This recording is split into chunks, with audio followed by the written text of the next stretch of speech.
Don't forget, when the match kicks off, you can sit back and enjoy superb independent studio commentary while also enjoying our in-play betting opportunities. Good luck!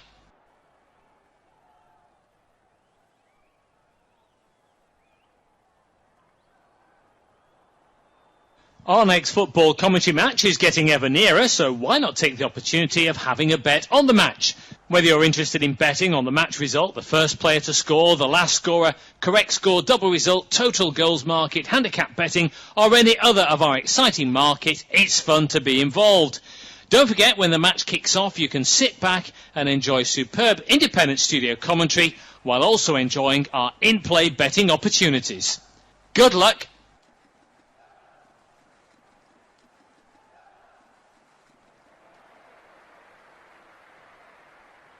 Our next football commentary match is getting ever nearer, so why not take the opportunity of having a bet on the match? Whether you're interested in betting on the match result, the first player to score, the last scorer, correct score, double result, total goals market, handicap betting, or any other of our exciting market, it's fun to be involved. Don't forget, when the match kicks off, you can sit back and enjoy superb independent studio commentary while also enjoying our in-play betting opportunities. Good luck!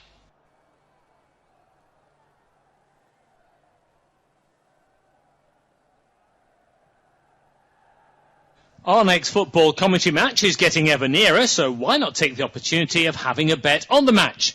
Whether you're interested... Sitting in 7th, welcome 4th, but a point just between as they host the Foxes. Leicester, who dropped down from the Premier League last season. It's a baggy side that have dropped down to 7th since losing back-to-back games, and they welcome the Foxes, who are unbeaten in 4. And they do hold a stellar record at the Hawthorn, so probably not the best time to be playing the Foxes, so to be said. Ryan Mason makes 3 changes from the 2-1 defeat at the Riverside against Middlesbrough last Friday. It's Joshua Griffiths in goal, back 4 of Campbell, Mepham, Phillips and Taylor. Alex Mowat, Malumbi and Isaac Price in the trio midfield. To the right is Illing Jr., to the left is Mikey Johnson, up top is Hegabo. For Leicester, they remain unchanged from the 0-0 draw with Coventry on Saturday.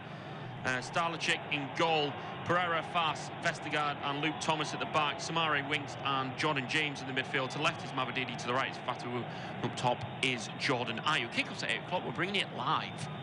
Championship match day 7 gets underway with this Friday night kickoff. West Brom with back-to-back Friday nights, sitting in 7th, welcome 4th, but a point just between as they host the Foxes. Leicester, who dropped down from the Premier League last season. It's a baggy side that have dropped down to 7th since losing back-to-back games, and they welcome the Foxes, who are unbeaten in 4. And they do hold a stellar record at the Hawthorn, so probably not the best time to be playing the Foxes, so to be said. Ryan Mason makes 3 changes from the 2-1 defeat at the Riverside against Middlesbrough last Friday. It's Joshua Griffiths in goal, back 4 of Campbell, Mepham, Phillips and Taylor. Alex Mowat, Malumbi and Isaac Price in the trio midfield. To the right is Illing Jr., to the left is Mikey Johnson, up top is Hegabo. For Leicester, they remain unchanged from the 0-0 draw with Coventry on Saturday. Starlachik in goal, Pereira, Fass, Vestergaard and Luke Thomas at the back, Samari, Winks and Jordan James in the midfield. To the left is Mavadidi, to the right is Fatawu, up top is Jordan Ayew. Kickoff's at 8 o'clock, we're bringing it live. Championship match day 7 gets underway with this Friday night kickoff. West Brom with back-to-back Friday nights, sitting in 7th, welcome 4th, but a point just between as they host the Foxes. Leicester, who dropped down from the Premier League last season. It's a baggy side that have dropped down to 7th since losing back-to-back games, and they welcome the Foxes, who are unbeaten in 4. And they do hold a stellar record at the Hawthorn, so probably not the best time to be playing the Foxes, so to be said. Ryan Mason makes 3 changes from the 2-1 defeat at the Riverside against Middlesbrough last Friday. It's Joshua Griffiths in goal, back 4 of Campbell, Mepham, Phillips and Taylor. Alex Mowat, Malumbi and Isaac Price in the trio midfield. To the right is Illing Jr., to the left is Mikey Johnson, up top is Hegabo. For Leicester, they remain unchanged from the 0-0 draw with Coventry on Saturday. Starlachik in goal, Pereira, Fass, Vestergaard and Luke Thomas at the back, Samari, Winks and Jordan James in the midfield. To the left is Mavadidi, to the right is Fatawu, up top is Jordan Ayew. Kickoff's at 8 o'clock, we're bringing it live. Championship match day 7 gets underway with this Friday night kickoff. West Brom with back-to-back Friday nights, sitting in 7th, welcome 4th, but a point just between as they host the Foxes. Leicester, who dropped down from the Premier League last season. Tabaghi said that have dropped down to 7th since losing back-to-back games, and they welcome the Foxes, who are unbeaten in 4. And they do hold a stellar record at the Hawthorn, so probably not the best time to be playing the Foxes, so to be said. Ryan Mason makes 3 changes from the 2-1 defeat at the Riverside against Middlesbrough last Friday. It's Joshua Griffiths in goal, back 4 of Campbell, Mepham, Phillips and Taylor. Alex Mowat, Malumbi and Isaac Price in the trio midfield. To the right is Illing Jr., to the left is Mikey Johnson, up top is Hegabo. For Leicester, they remain unchanged from the 0-0 draw with Coventry on Saturday. Starlachik in goal, Pereira, Fass, Vestergaard and Luke Thomas at the back, Samari, Winks and Jordan James in the midfield. To the left is Mavadidi, to the right is Fatawu, up top is Jordan Ayew. Kick-off's at 8 o'clock, we're bringing it live. Championship match day 7 gets underway with this Friday night kick-off. West Brom with back-to-back Friday nights, sitting in 7th, welcome 4th, but a point just between as they host the Foxes, Leicester, who dropped down from the Premier League last season. Tabaghi said that have dropped down to 7th since losing back-to-back games, and they welcome the Foxes, who are unbeaten in 4. And they do hold a stellar record at the Hawthorn, so probably not the best time to be playing the Foxes, so to be said. Ryan Mason makes 3 changes from the 2-1 defeat at the Riverside against Middlesbrough last Friday.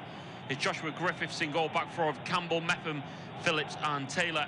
Alex Mowat, Malumbi and Isaac Price in the trio midfield. To the right is Illing Jr., to the left is Mikey Johnson, up top is Hegabo. For Leicester, they remain unchanged from the 0-0 draw with Coventry on Saturday. Starlachik in goal, Pereira, Fass, Vestergaard and Luke Thomas at the back, Samari, Winks and Jordan James in the midfield. To the left is Mavadidi, to the right is Fatawu, up top is Jordan Ayew. Kick-off's at 8 o'clock, we're bringing it live. Championship match day 7 gets underway with this Friday night kick-off. West Brom with back-to-back Friday nights, sitting in 7th, welcome 4th, but a point just between as they host the Foxes, Leicester, who dropped down from the Premier League last season. Tabaghi said that have dropped down to 7th since losing back-to-back games, and they welcome the Foxes, who are unbeaten in 4. And they do hold a stellar record at the Hawthorn, so probably not the best time to be playing the Foxes, so to be said. Ryan Mason makes 3 changes from the 2-1 defeat at the Riverside against Middlesbrough last Friday. It's Joshua Griffiths in goal, back 4 of Campbell, Mepham, Phillips and Taylor. Alex Mowat, Malumbi and Isaac Price in the trio midfield. To the right is Illing Jr., to the left is Mikey Johnson, up top is Hegabo. For Leicester, they remain unchanged from the 0-0 draw with Coventry on Saturday. Starlachik in goal, Pereira, Fass, Vestergaard and Luke Thomas at the back, Samari, Winks and Jordan James in the midfield. To the left is Mavadidi, to the right is Fatawu, up top is Jordan Ayew. Kick-off's at 8 o'clock, we're bringing it live. Championship match day 7 gets underway with this Friday night kick-off. West Brom with back-to-back Friday nights, sitting in 7th, welcome 4th, but a point just between as they host the Foxes, Leicester, who dropped down from the Premier League last season. Tabaghi said that have dropped down to 7th since losing back-to-back games, and they welcome the Foxes, who are unbeaten in 4. And they do hold a stellar record at the Hawthorn, so probably not the best time to be playing the Foxes, so to be said. Ryan Mason makes 3 changes from the 2-1 defeat at the Riverside against Middlesbrough last Friday.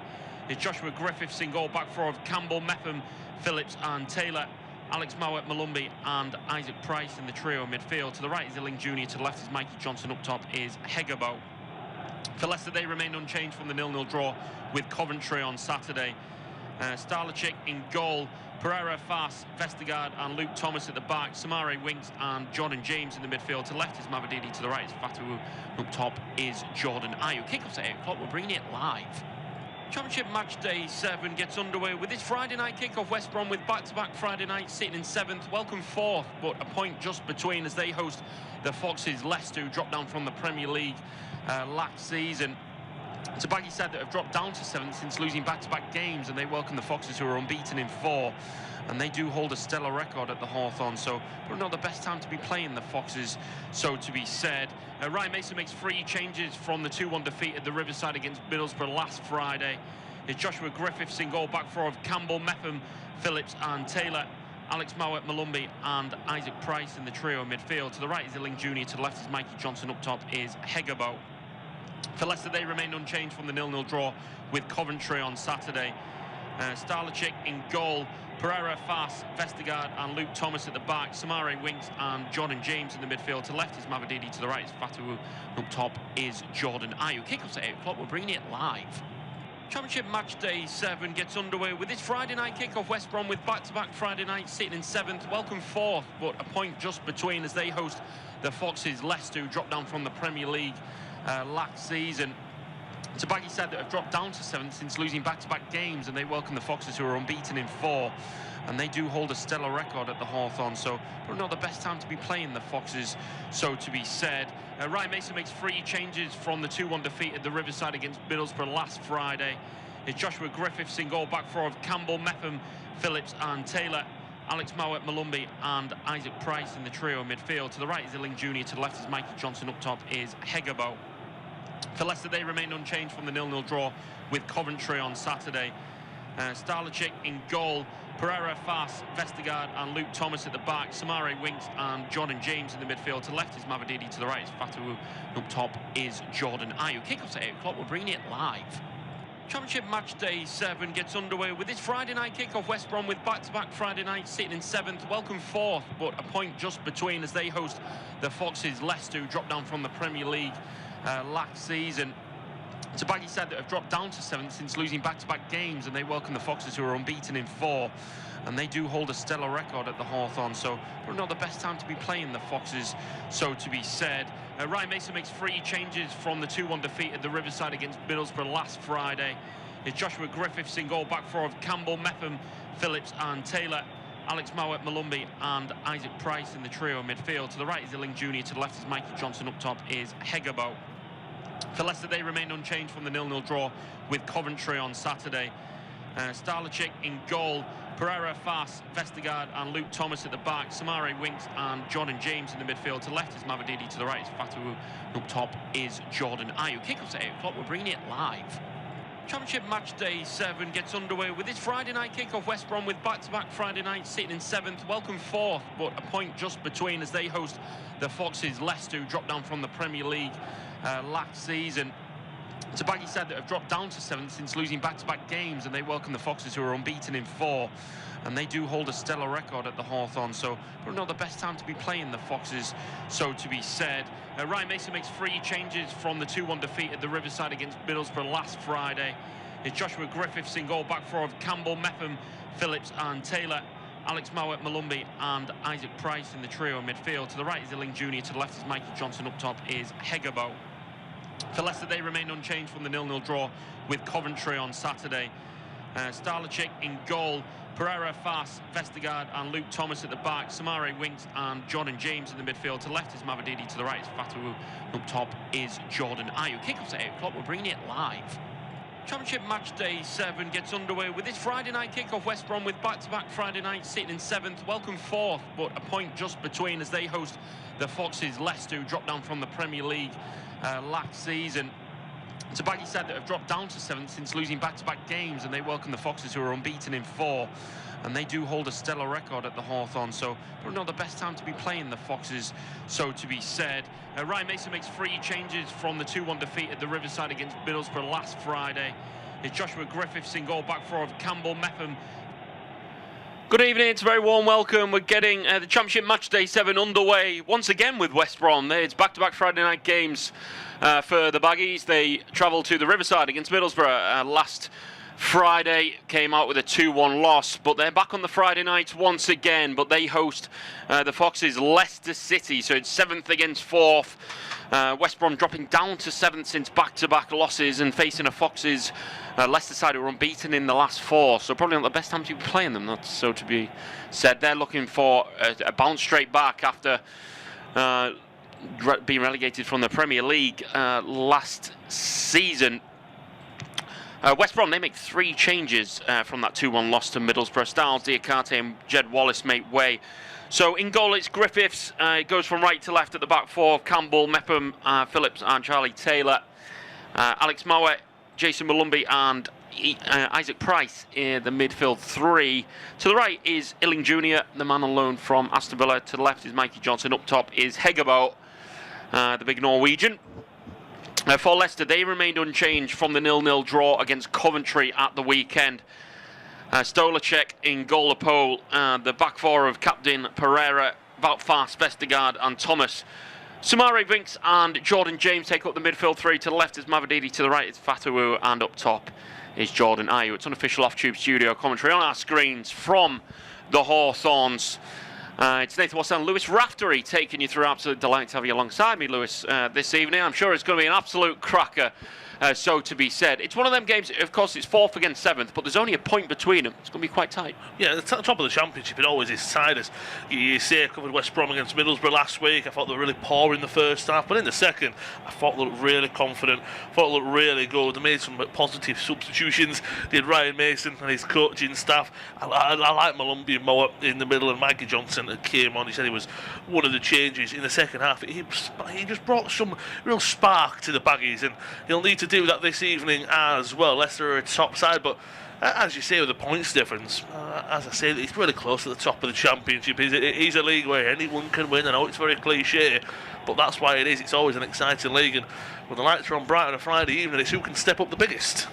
Well, it's a West Brom side kick from left to right. Navy stripes, white shorts, navy socks, and the other way is Leicester from right to left in a pink attire. It's black shorts, pink socks. Kicking the other way, of course, away from their own away fans in the first half. They just have it on the near side at the minute, and they're moving it into the centre of midfield to Harry Winks, and he can just move it onto Wout Faes, and it's over to the far side near halfway for Fatawu to drop deep. He's going to play it around the corner to Pereira. He's going to go down the line for Ayew. Flag stays down for now. He's inside the box. Early chance. Shot across goal kick. He dragged his effort. I mean, Nat Phillips, he's put his arms up to appeal for offside and he stopped. He hasn't gone with the whistle. And that's the first thing you're taught as a kid, as a footballer. You have to play to the whistle, and he's onside. So that would have been really, really tough against him, the former Liverpool man.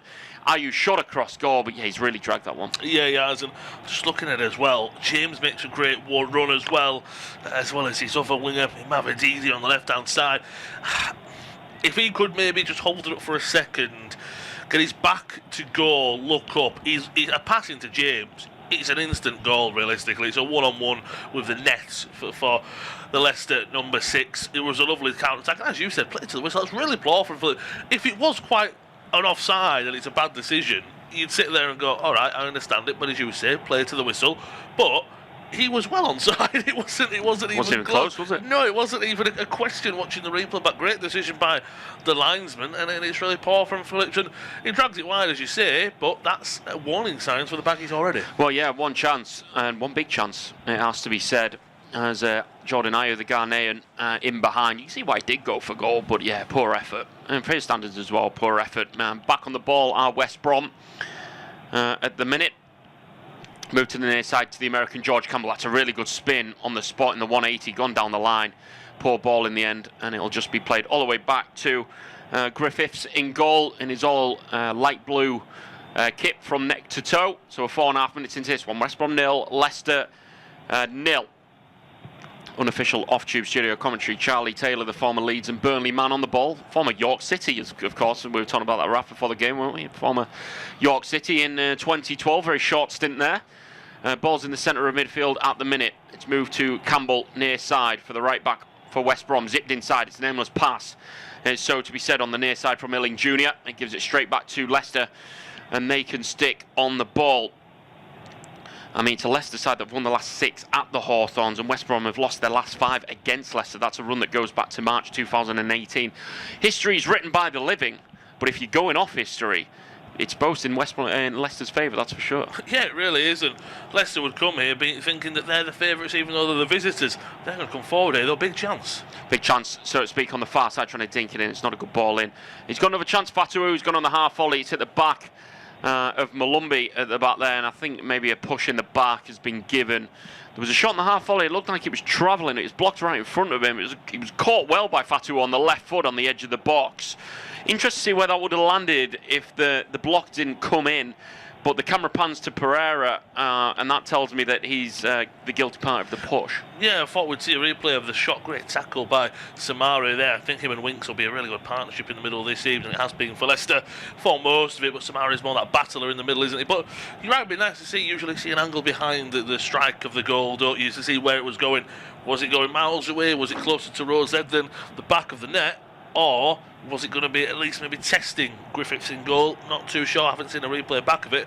But it was positive play from the winger. And right now, both teams, when they're on the ball, they're trying to up the tempo, but they're trying to control the game at the same time. Both teams have great midfielders. Great hold-up play there from Ayew. Wins the free kick well. And maybe the first chance, if they want to put a set piece in. Yeah, it's only been 6.5, but I think Leicester have looked the team more in control looked more calm on the ball as well, definitely in control of it. And referee Stephen Martin has blown up for a free kick very centrally in the West Brom half for Harry Winks, so no real angle to call, so he's just gone short to his left. And Luke Thomas moves it to the near side for Steffi Mavididi for his first run at a fullback. He torments the number 10 and he's run to the byline. He's going to put a left-footed cross in. It's going all the way, hanging to the back post. No real touch on it from a Leicester player. And Mikey Johnson back there doing a bit of work for the Irishman, trying to keep it right by the byline. He's moving across his own byline. It'll be cleared out fairly aimlessly. And I believe that's going to roll out for a Leicester throw on the far side, which Wout Faes will take on halfway. It's definitely one of them that West Brom can't seem to get out at the minute. It's definitely Leicester that seem to be asking the early questions. Yeah, 100%. We're just seeing a stat pop on our screen. In the middle of the pitch, 62%, 28 in the West Brom first third, if you will. Only 10% in Leicester's, and that 10% has mostly been when Leicester have had the ball, isn't it? That's when that percentage come from. It's just stoppage in place. A late tackle by Hegebo on Samari. It looks like he's picked up and off. I don't think he really caught it. It was late, but I don't think he caught him as much as Samari's giving on at least. But that brings a pause to play. But right, the visitors, I think, have started stronger. They've started more confident. They're a more possession side. But West Brom, I do look at the pace they're having in Ling Jr., Price, Johnston and Hegebo. They will be dangerous on the counter. And they have it at the minute, Leicester, just at the back. With Staulecek, the Pole keeper, between the sticks for the Foxes tonight. Ball's going to go forward and long. It's searching and find Ayew. It's a decent enough trap, but just shown enough of it to the centre half, and it's going to be cleared out for a Leicester throw on the net. Had a long ball there that nearly got Ayew one-on-one. Very hard one to take over your right shoulder, but was taken out. It's going to be a throw, and Leicester just getting it back underway, and it just shows there one long ball from the back, and Leicester almost in on goal, trying to expose that West Brom back line. They're almost sitting in now, the home side, as Leicester move it triangle play, zipping it up. That's a poor pass from Mavididi, escaping his man and cleared once again, but only as far as a Leicester player once again, and they just seem to be coming, and just shows they don't have to play it through. It takes one long ball and they can be in behind. Yeah, 100%, and Vestergaard, look, is he the quickest and fastest centre back? No, but he's a really good passer of the ball. I think passing wise, he's probably a midfielder, if you will, his passing range. And as you said, you saw it then, and you spot him with Ayew. It's one of them where I think maybe he could do better, but I don't want to give him any grief either, because as you say, it wasn't an easy touch to take over your shoulder. He did as well as he could. But that just shows that when West Brom are defending, they're not really pressing high, but they've got quite a high line and they're trying to push up and make it compact in the middle. So it was a good ball from Vestergaard, definitely a good idea. And again, you like to think maybe if it happens again, they might get to fruition. But here come West Brom with a chance. Illing Jr. It's a lovely flick round the corner. He's on the edge of the box. He's taking his man on his one-on-one. It's in the back of the net. And it's exactly what you talk about, Raf. All of Leicester, but on the break, West Brom can be dangerous, and we're not even 10 minutes into this game, and with their first attempt, first real attack for the Baggies, it's Illing Jr. that took the roll up centrally in the Leicester half, danced for a couple of players, and then rolled it into the bottom corner on full stretch. Really good finish. 10 minutes in, it's West Brom 1, Leicester 0. The on loan Aston Villa man, his first goal for the Baggies, and as you said, what a goal it is to go down with that lovely play. Again, it's quite a just direct ball. Leicester commit too many bodies in the middle. Junior and Price look at each other deliberately and go, right, you go to the right, I'll go centrally. Lovely ball onto Hegebo, and then there's just space for him. Takes on one pass, another good touch on his right that gets it so he can stride onto it with his left boot. It's not the cleanest of strikes, he actually drags it into the corner. But because the goalkeeper Stalasic is coming out at the same time, as he hits it, he's coming out, so he hasn't got the opportunity to dive as quickly as he'd want. Maybe as we're saying that's showing the Leicester defence don't have that pace there because they couldn't deal with it. But as you said, 10 minutes in, approaching 11 minutes in, Leicester have been the stronger side, they've been the better side, but that is what can happen on the counter-attack with pace and power, and that's a lovely goal from the on-loan man. Well, I'm a big fan of his, and saw him at Middlesbrough last season. Didn't know whether he'd be staying at Aston Villa, trying to get a run in the team, but he was put out on loan once again.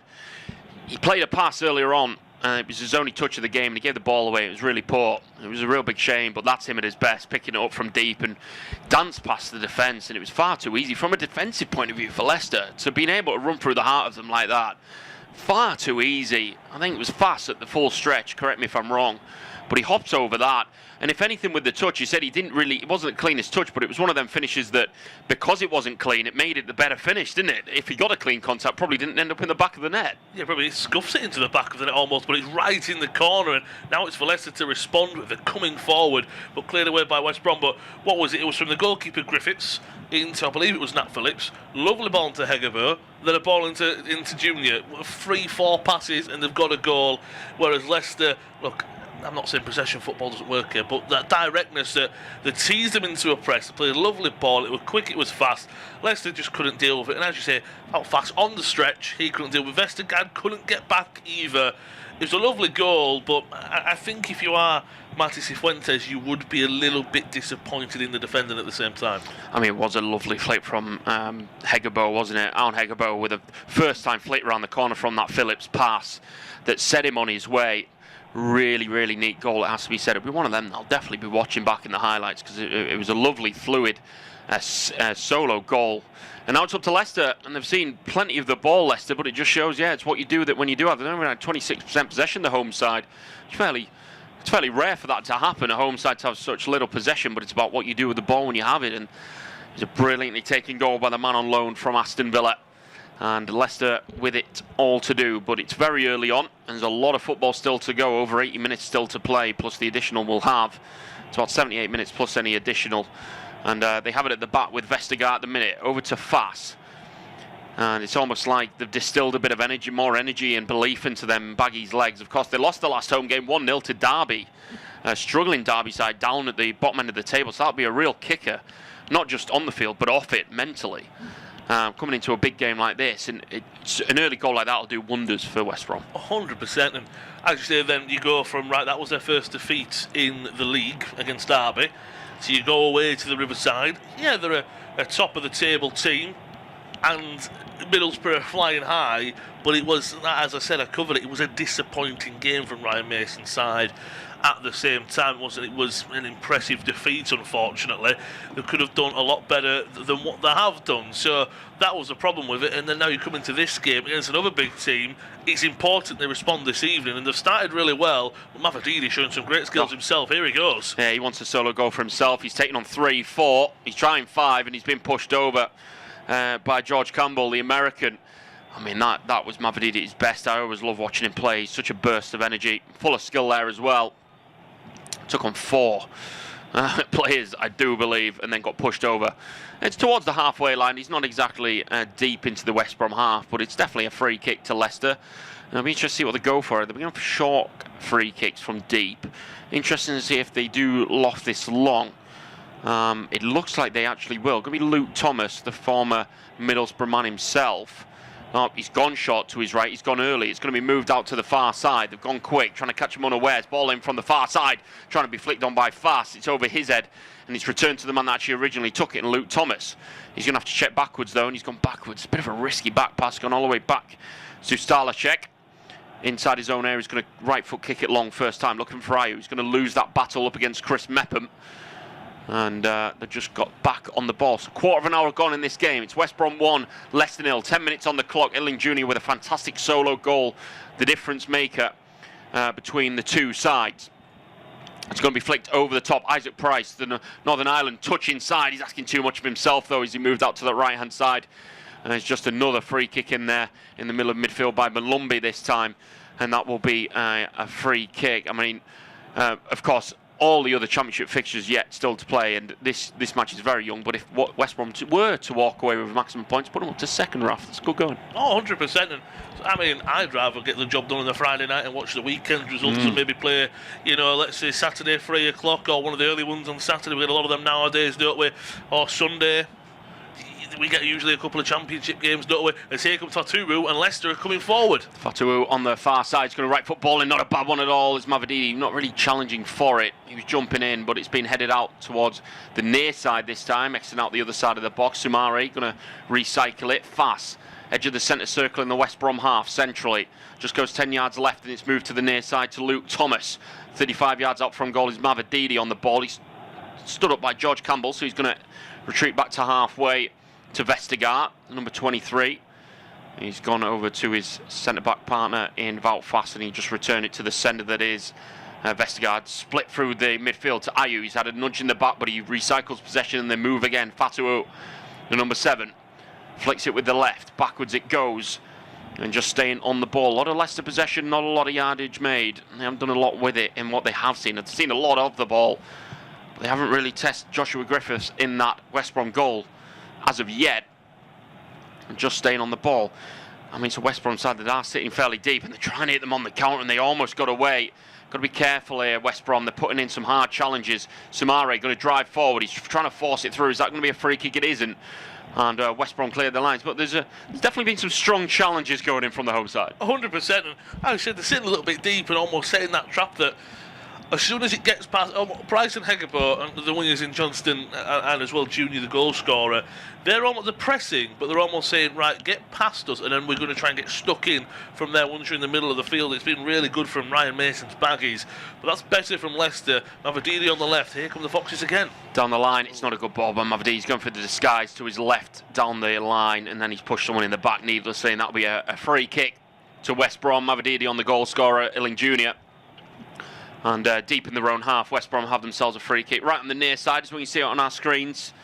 Unofficial independent off-tube studio commentary as Illing Jr. is bundled over. Well, the good thing is for Leicester that no team has earned more points from a losing position this season than Leicester. So if anyone can do it, Raf, it's the Foxes. Oh, 100%. That'll give them a lot of confidence. As you say, that just because they go behind, they've got a lot of fight and a lot of spirit, have the visitors. And look, if we're being quite honest, they've been there, done that over the last few years, haven't they? They're, of course, up and down out of the Premier League, unfortunately, over the last 2 years or so, but they've still got a fantastic squad, the Foxes, and if they're not one of the sides going up in promotion, look, they'll be there in the playoffs 100%. West Brom are one of those sides that are promotion playoff hopefuls, aren't they? They're definitely a good side, but they will need a little bit of luck to probably get there. But that front four they've got, I think, is so exciting. It's just so good. Junior now on the ball, Price is at 10, but they keep swapping. It's so fluid, and then Johnson's on the left hand side. It's really hard for Leicester to keep up with at the moment. And as you say, Leicester, 75% give or take possession, maybe a little bit more now, to be quite honest. They're controlling the game, but West Brom, one shot, one on target. That's all they've had, one touch in the box. That'll be from the goal. They're almost controlling it by defending, though.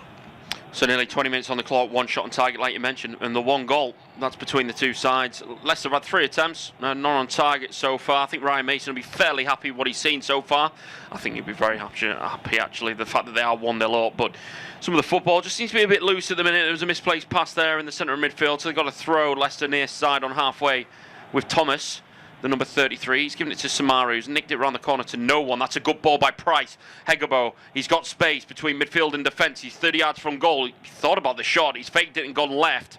He's asked a bit much of Johnson, who's just collected it left inside the box. He wants it on his right to cross. Checked it backwards and he get the ball in the box. It's high and hanging and searching. Found in Isaac Price. Takes it down first time. And Vestergaard's there, maybe an offside against Price, the young Northern Ireland man. Yes, it is. It's an offside that was needless, it has to be said. But the ball came in.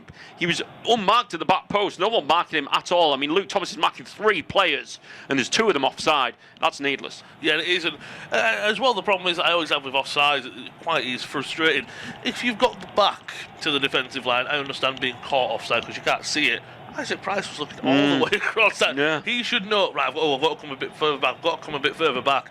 And as well, the further back he is, maybe the easier the touch is actually, because he's stretching to go back on himself because he's a little bit in front. If you were Mikey Johnston in that and you're looking behind, well, you might get caught offside because you can't see where the defensive line is. It's poor from the young Northern Irishman. He's so good as well, which is a bit of a disappointment there. But again, positive from West Brom. They win it, ball straight into Hegebo. I thought he was going to go for a shot, as you said, but he gets it out to his winger. I just think West Brom are doing more with what they've got. With the ball they've got, they're doing more than what Leicester are at the moment. Yeah, Leicester's seen a lot of it, not doing a lot with it at the minute. But West Brom's still on the ball now in the midfield. It's going to be sprayed out to the near side. How's that for a pass? It's a decent one. Illing Jr. has asked a lot of himself. First touch down the line. Should go back to the keeper. It's actually been watched by Vestergaard. He's furious with his keeper. He wanted him to come out and didn't. And Luke Thomas is asking the linesman for something. I think he's asking for a throw. He's going to get it in the end, seeing the funny side of it. But, yeah, he's absolutely furious. The centre-half with the keeper. He wanted him to come out and deal with that and didn't. And he just about got the job done on the byline. And throwing on the near side for Thomas to take halfway inside his own half. He's going to check, see what he has around him in terms of teammates. He goes across his back line to Fass, still inside their own half, under no real immediate pressure at the minute. So they're just going to stand still with it. Vestergaard, of course, Lewis mentioned how good he is with his feet, Vestergaard, but he's going to go short this time. It's a good triangle play by Leicester. Not much yardage made, and now he's going to go long, Bout fast over the top. Oh, it's a brilliant ball. Look for Ayew. Just the curl got away from him in the end. Griffiths came off the line and collected it in 2 hands. And when we couldn't see him on our screens, Griffith, just for a second I thought that was laying right into Ayew to go one-on-one. Yeah, it usually just curled away from him, and it bounced as well, didn't it? Again, this isn't against Ayew or the pass. It's the pass is just that little bit overhit, and Ayew probably maybe 5 years ago, maybe a bit more pace on his side as well, might have got that. But again, that's as you say, that for me is Leicester playing some lovely little football and then almost teasing West Brom out to come press a little bit more. Right, you've pressed that midfielder a little bit more. Right, my striker getting behind, I'm going to play the ball. Leicester are playing some good stuff. I just think West Brom are sitting back deep, frustrating them. But then when they get on the ball, they're being positive. They're not just clearing it long and defending. They are quick passes, direct here and there. I think West Brom are doing better with what they've had, and especially because they've got the lead. Leicester have to be the ones to open up a bit. That'll be helpful for the Baggies. Yeah, 34-year-old Jordan Ayew up top. So the legs are starting to go. He's past his prime in terms of football, maybe not in life. And he's got on the far side with Fatu trying to play it into him. He's going to check it backwards to Pereira, the Portuguese. And back to Fass, halfway inside the West Brom half. Going to go forward, Samari, ball into the box, laid off. It's going to be a shot that comes in. I think that's taking a nick. I think that'll be the first corner of the game going to the Fox. It was Jordan James, the Welsh international, edge of the box, number 6. I believe he took it first time with the right foot.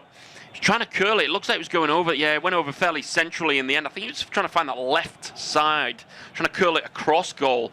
Takes a deflection. Good block in the end. Really good block, and I think that's at least probably going on target and testing Griffiths. Whether it was picked out a corner, I'm not sure. But they do have the first set piece, as you say, opportunity to create a chance here. That man again, John James, to take it out swing. It's only found a West Brom head's going to go out. Harry Winks with the volley on the... oh, it's not a bad effort. Full volley. Head came up, dropped out the sky. He has the confidence to take it first time. He's got the ability to do it. I thought it was dragged across goal and it was bouncing, but you know what? It wasn't as far away as I anticipated. No, it wasn't, and I think what had me thinking at first was how Griffiths was scrambling to the side of his net. If whether we thought it was going in, I think the goalkeeper thought it was going in, and that's more important. But in the end, I think it was the bounce, wasn't it? It bounced a few times. That sent it a little bit further wide, unfortunately. Once again, the West Brom lovely ball into Hegerpo, and now they keep coming forward. It's Charlie Taylor, who's not seen a lot of the ball on that far side. Checks it into the centre of midfield. It's going to go to Nat Phillips, of course, of Derby County of last season. He's in the Baggies colours. That's good football in the midfield. It's Malumbi. He's going to check it to the near side to Illing Jr. He has a man in his overlap with Isaac Price. Moves out to the right side. Nice 1-2. Illing Jr. has it by the byline. Stood up by Jordan James. Needs to be careful. Hand in the back came in. I think the referee hasn't given it. He just about got away with that one. I thought he erected his arm, maybe just given it a good old nudge, but it was enough. And they've got away with it. Harry Winks with quick feet, but they've given the ball away. And West Brom back on the ball on halfway. Chris Mepham, right-footed pass along the floor to Taylor, just inside the Leicester half. Controlling the game with the ball now. West Brom, when they had it for early stints in this first half, they've just sort of been cutthroat with it. Whereas now, a bit more methodical with the ball. Far side of the centre circle it goes. It's over to the far side once again. Taylor thought about a ball down the line. It's Mikey Johnston now. The Irishman checks inside. He's a barrel of energy. He's centrally in the Leicester half. Moved it to the near side. Loose pass between Campbell and Illing Jr., but he is picked up by a West Brom player. And they have it 40 yards from goal centrally. Mepham going out to the far side once again. Believe that one's Taylor this time, and back to Johnston. Just checking one way and the next. Can't really find an avenue between the Leicester players at the minute. And they're just keeping hold of the ball with Campbell. It's over to the near side. Illing Jr. First time ball inside. Is that a push? Yes, referee says so. Halfway inside the Leicester half to the right hand side. Samari's pushed down his man. They're not getting away with that one. And Rafa over halfway. Pass it over to you, mate. Cheers, Nathan. It's been a really good first half of the first half, hasn't it? I think, if I'm quite honest, I thought that was a bit more of a frustration of a push there from Samari. They're playing some good stuff there with West Brom. As I said, when they defend, they sit a little bit deep, not in this low block, but they're not really going to press too high. They're going to try and press the centre-backs if they can, but then when they get on the ball, it's not this route one football. They are trying to play some good stuff, and I think the Baggies are, as Nathan said, they do have a free kick here, and Malumbi looks like he'll be the man to take. him and Mo at the two defensive midfielders. They've got some good deliveries on them. It will be Malumbi to take. It's a good delivery over a few heads. Cleared away though by Vass. It's kept in play though on the left-hand side by Taylor. Back to Johnston, and Mowat has it. Can he pick out a pass here? Well, switching wide back to his central midfield partner Malumbi.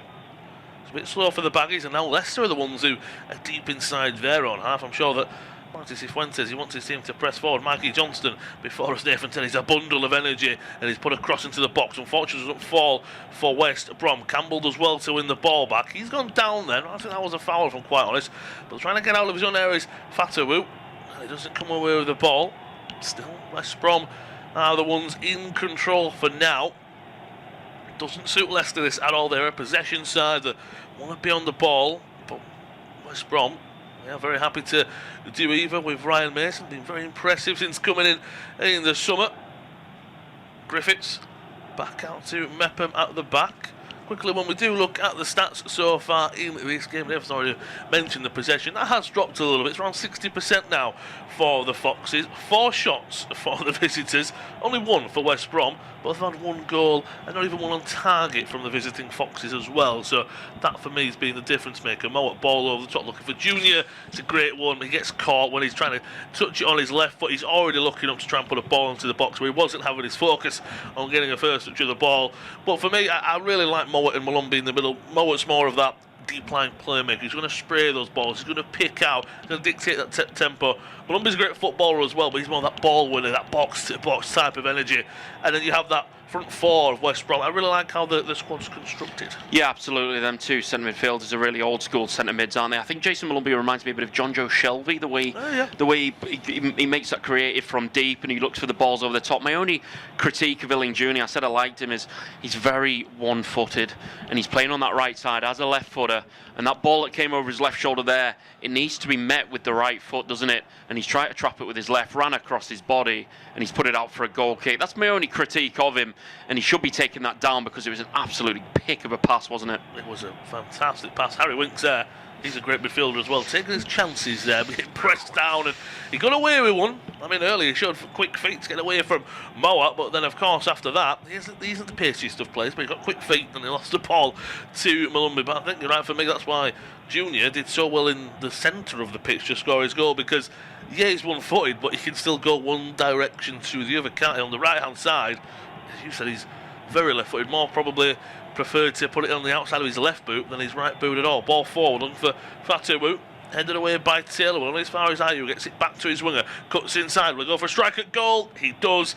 It's the 5th strike, and it's another one off target for the Foxes. Look, I don't mind them going for strikes at goal, but I'm not saying you have to have 20 to stop doing it, but there must come a time where, if you're Mark Cifuentes, you sit and go, don't go for the shot, because we haven't even tested the goalkeeper right now. Griffiths has had more trouble kicking this evening than saving with his hands. It's quality, not quantity, isn't it? He's at the 1 shot, 1 goal compared to Leicester's 5, with no attempt even on target, like you say, not testing the man between the sticks. And I'd say it's a worrying sign, but after half an hour and you haven't had a shot on target, it's almost a bit of a question mark there, isn't there? Struggling to break through that West Brom back line and resorting to long shots from outside of the area. Like you say, you can't blame them for doing that, but nowhere near the goal. No, I think it just comes to a point, doesn't there? Okay, if Fatawu puts on target and tests the keeper, we'll do that again and get something to work. Just get the goalkeeper working. It's been way too easy for the Baggies goalkeeper Joshua Griffiths in goal. Just over half an hour played at the Hawthorns, and his independent off-tube studio commentary. Friday evening Championship football on the agenda. It's West Brom 1, Leicester City 0. Goal from Junior, Illing Junior, the on-loan Aston Villa man. His first goal for the Baggies from the 10th minute mark or so. The difference maker so far. Leicester have had more of the ball, and they're coming forward now once again. It's a great pass out to the left-hand side from Samari into James. Need some support though. I want to whip a ball in into Samari. Midfielders come forward to join. Winks, James linking up. Will he swing a ball in? Yes, he will. Into Fatawu at the back post. He gets in front of his defender Taylor, but then he gets too much on the header. And again, I think that's a good ball, if I'm honest. I think maybe if I'm being critical, I think Fatawu should be doing much better with it. But if your idea in this team is to cross when you've got a front three of Mavididi, Ayew and Fatawu, I think you're already going down the wrong lines there. Yeah, agreed. I was just looking for could he head that back across, but it was above the opposition player. It was really hard to bend your head around that one. I don't think it was physically possible in order to do that. I just think Leicester are really struggling to break West Brom down, and to be frank, they're moving the ball better here though. Down the right-hand side, that's a good ball. Switch to the left to Mavrodidi. He's got no support from his fullback, so he'll have to go all alone for now. Puts a decent ball into the box just over the head of Ayew. Taylor with a block, and then a save away out for a throw-in. That was just inches away. Great play from Mavrodidi once again. Ayew knows that's a big chance if he could have got his head on the end of that. Look, it was just a little bit too much for him, a little bit too much on it. So unfortunately doesn't grab the equaliser there for the Foxes, but a throw-in is on the right-hand side. We've seen the long ones come back into popularity at the moment, so we'll have to wait and see if they're taking another. They'll take it short, all the way back to Vass into Vestergaard. They've probably had the most touches out of any Foxes player so far, playing out from the back, both defenders. Good first-time passes here, James. Great tackle from Nat Phillips. And will West Brom come over the ball? Yes, they will. They're on a foul as well, a free kick. Mavrodidi there. Again, to me, he didn't lash out or anything, but he lost the ball and just a little bit of a push on Lillian Jr. That's a sign of a frustration of a player for me. Yeah, there may have been a hint of handball as well. An arm came out as the ball was bouncing. May have hit him, maybe not. I'm not quite sure in the end. But yeah, still not. After that ball over the top to Ayew, there's been very little in terms of getting him behind West Brom. Maybe they just clued up to that fairly early on and got really tight. I mean, Chris Mepham and Nat Phillips are two very good centre-halves for the Championship level, that's for sure. I mean, Chris Mepham, he was successful in getting Sunderland up last season, wasn't he, into the Premier League, and then dropped back down again after returning on loan to Bournemouth, back into the Championship with West Brom, trying his hand again. Two fantastic centre-halves, and ever since that ball over the top to Ayew, not had much to really shout about, has he? Ayew's been marked out of the game since that. It's led to believe. It's hard to really pick out Leicester and any big chances they've had so far in this game. You would think it's bound to come eventually, but we're way off that at the minute, it looks like. Here we are at the moment. I have to agree with that. I think West Brom have played this superb so far tonight. Now they're on the ball, and again, they're now thinking, well, we can dictate things here. Here's Phillips on the ball. And Leicester, they're pressing high. Not really pressing with too much intent. They're almost just cutting more passing lanes out than anything, as the Baggies do knock it around at the back of their own half in the penalty area. Almost Malumbi and Mowat are the ones dropping deep and helping out the centre backs with that progression, but not really risking anything. They're not being a bit daring or anything like that. Malumbi has it. Forwards will have a switch of play to the left to Taylor, then plays it forward into Mepham. Taylor finally does get on the ball, but again, we just want that safety first approach. At the same time, Price dropping deep, he wants to get involved. Malumbi gets caught, but he does really well to get out of it there. Price, ball over the top, down the left hand side, picked up by Taylor. Can he find a man in the area? He can put a ball in, won't find a teammate, falls on the edge for Price. Will he go for a strike and goal? Yes, he will. Deflect it away. Will it go out for a corner? Yes, it will. But as you just pointed to there, to Nathan, that should be going to the goal scorer junior. Yeah, I think he's shown his age there, maybe a bit slight immaturity, a bit of greed. Saw the headlines, didn't he, and went for goal with a half volley. He definitely had that goal scorer to his right that he should have fed in, that's for sure. Come off a Leicester man though. They have I believe their first score of the game, second overall, first West Brom. Yeah, first for the Baggies. Mowat will be the one to take. Spoke himself and Malumbi. Look, they've got great delivery, have both players. Alex Mowat, former Leeds United and Barnsley man. Been to the Baggies now for quite a while though, as number 27 skipper this evening, of course. Right arm in the air. Will be an in-swinger his left boot. It's a decent one into the area. Headed well away by Vestergaard. Falls from Malumbi. Will he go for a strike and goal? Yes, he will. Straight into the arms of Stalasic in goal. Good opportunity. That's one of them where there's so many bodies in the way as well. And if I'm Malumbi, I'm just thinking, right, let me get it on target. Let's be a bit safe. But look at the legs. If that takes a deflection off of Thomas, it could go in the back of the net. I think it's really good for Malumbi. Yes, he could have maybe get the attack going, but he thought, let me get it on target. Anything can happen. And look, it's a shot on target. No, absolutely. There was about, I counted at least 5 Leicester players there. You smash that through them legs, it may just take a nick and you get a rub of the green. Not that time, it went straight through the keeper into his hands, but on another day, it very well might. I believe that's what he was going for, to be fair. instead of going top corner, maybe just smashing it into the top of the stand. So yeah, it was clever. It's West Brom shot on target. I think is that two of two now. So there we go. Yeah, keep 100% right now. Yeah. Shots on target. So maybe that's why I wanted to be safe. Let's keep that 100% record going for the moment. Still 1-0 to the Baggies. 36 minutes into the game. Still no yellow cards or anything of that account. Leicester are coming forward though. They're looking for their first shot on target. Fatawu sprays it out from right to left to Mavadidi. Look, the wingers have started well. That's a good ball into James. Takes every touch on his right though. Forced to go back to Mavadidi on the left hand side of the penalty area. Quick tricks, quick feet, ball into the back sticks. Looking for Ayew, goes over his head. Fatawu misses it at the back post. It's gone wide. It's a skipper Pereira who misses his opportunity there. Taylor, he's got off with one there. That was his man. He's on the blind side. Well, I say it's his man. It's fullback and it's fullback, isn't it? I can't believe I was watching it thinking, has Ayew missed this? Has Ayew not read this correctly? Look, it was over his head. He must have got a shout from Pereira that, right, it's mine, leave it for me. Might have even taken a deflection and Taylor's got away one because it went out for a goal kick. What a chance that was for the Foxes. Yeah, it was huge, and I could tell by Taylor's face that he had guilt written all over it. I could tell that he knew that should have been a corner, the way you could see it on his face. And you're right, he took a nick and it should have been a corner, but it was very awkward. And Charlie Taylor reacted extremely late and allowed him to get in. And wow, he'd been a real scapegoat if that hit the back of the net. And just up the other end there, shot from Hegebo.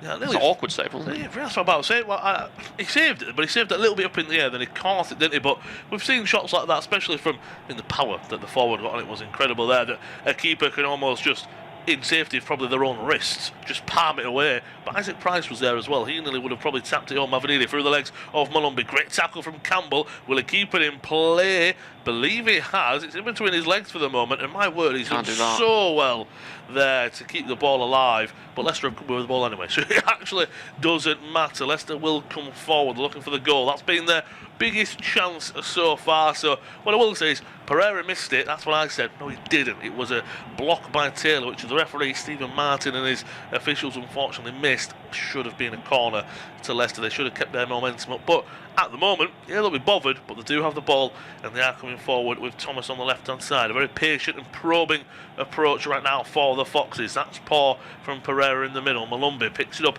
into Moa. Pereira's almost this new fashion of inverted from wing-back, full-back, whatever you like to look at it. So now Mikey Johnson can have a run at him because there was all that space on the left-hand side that he vacated and Pereira was backtracking from minute one. Yeah, he was. He used his experience to get in behind the Portuguese, though, and Mikey Johnson's just...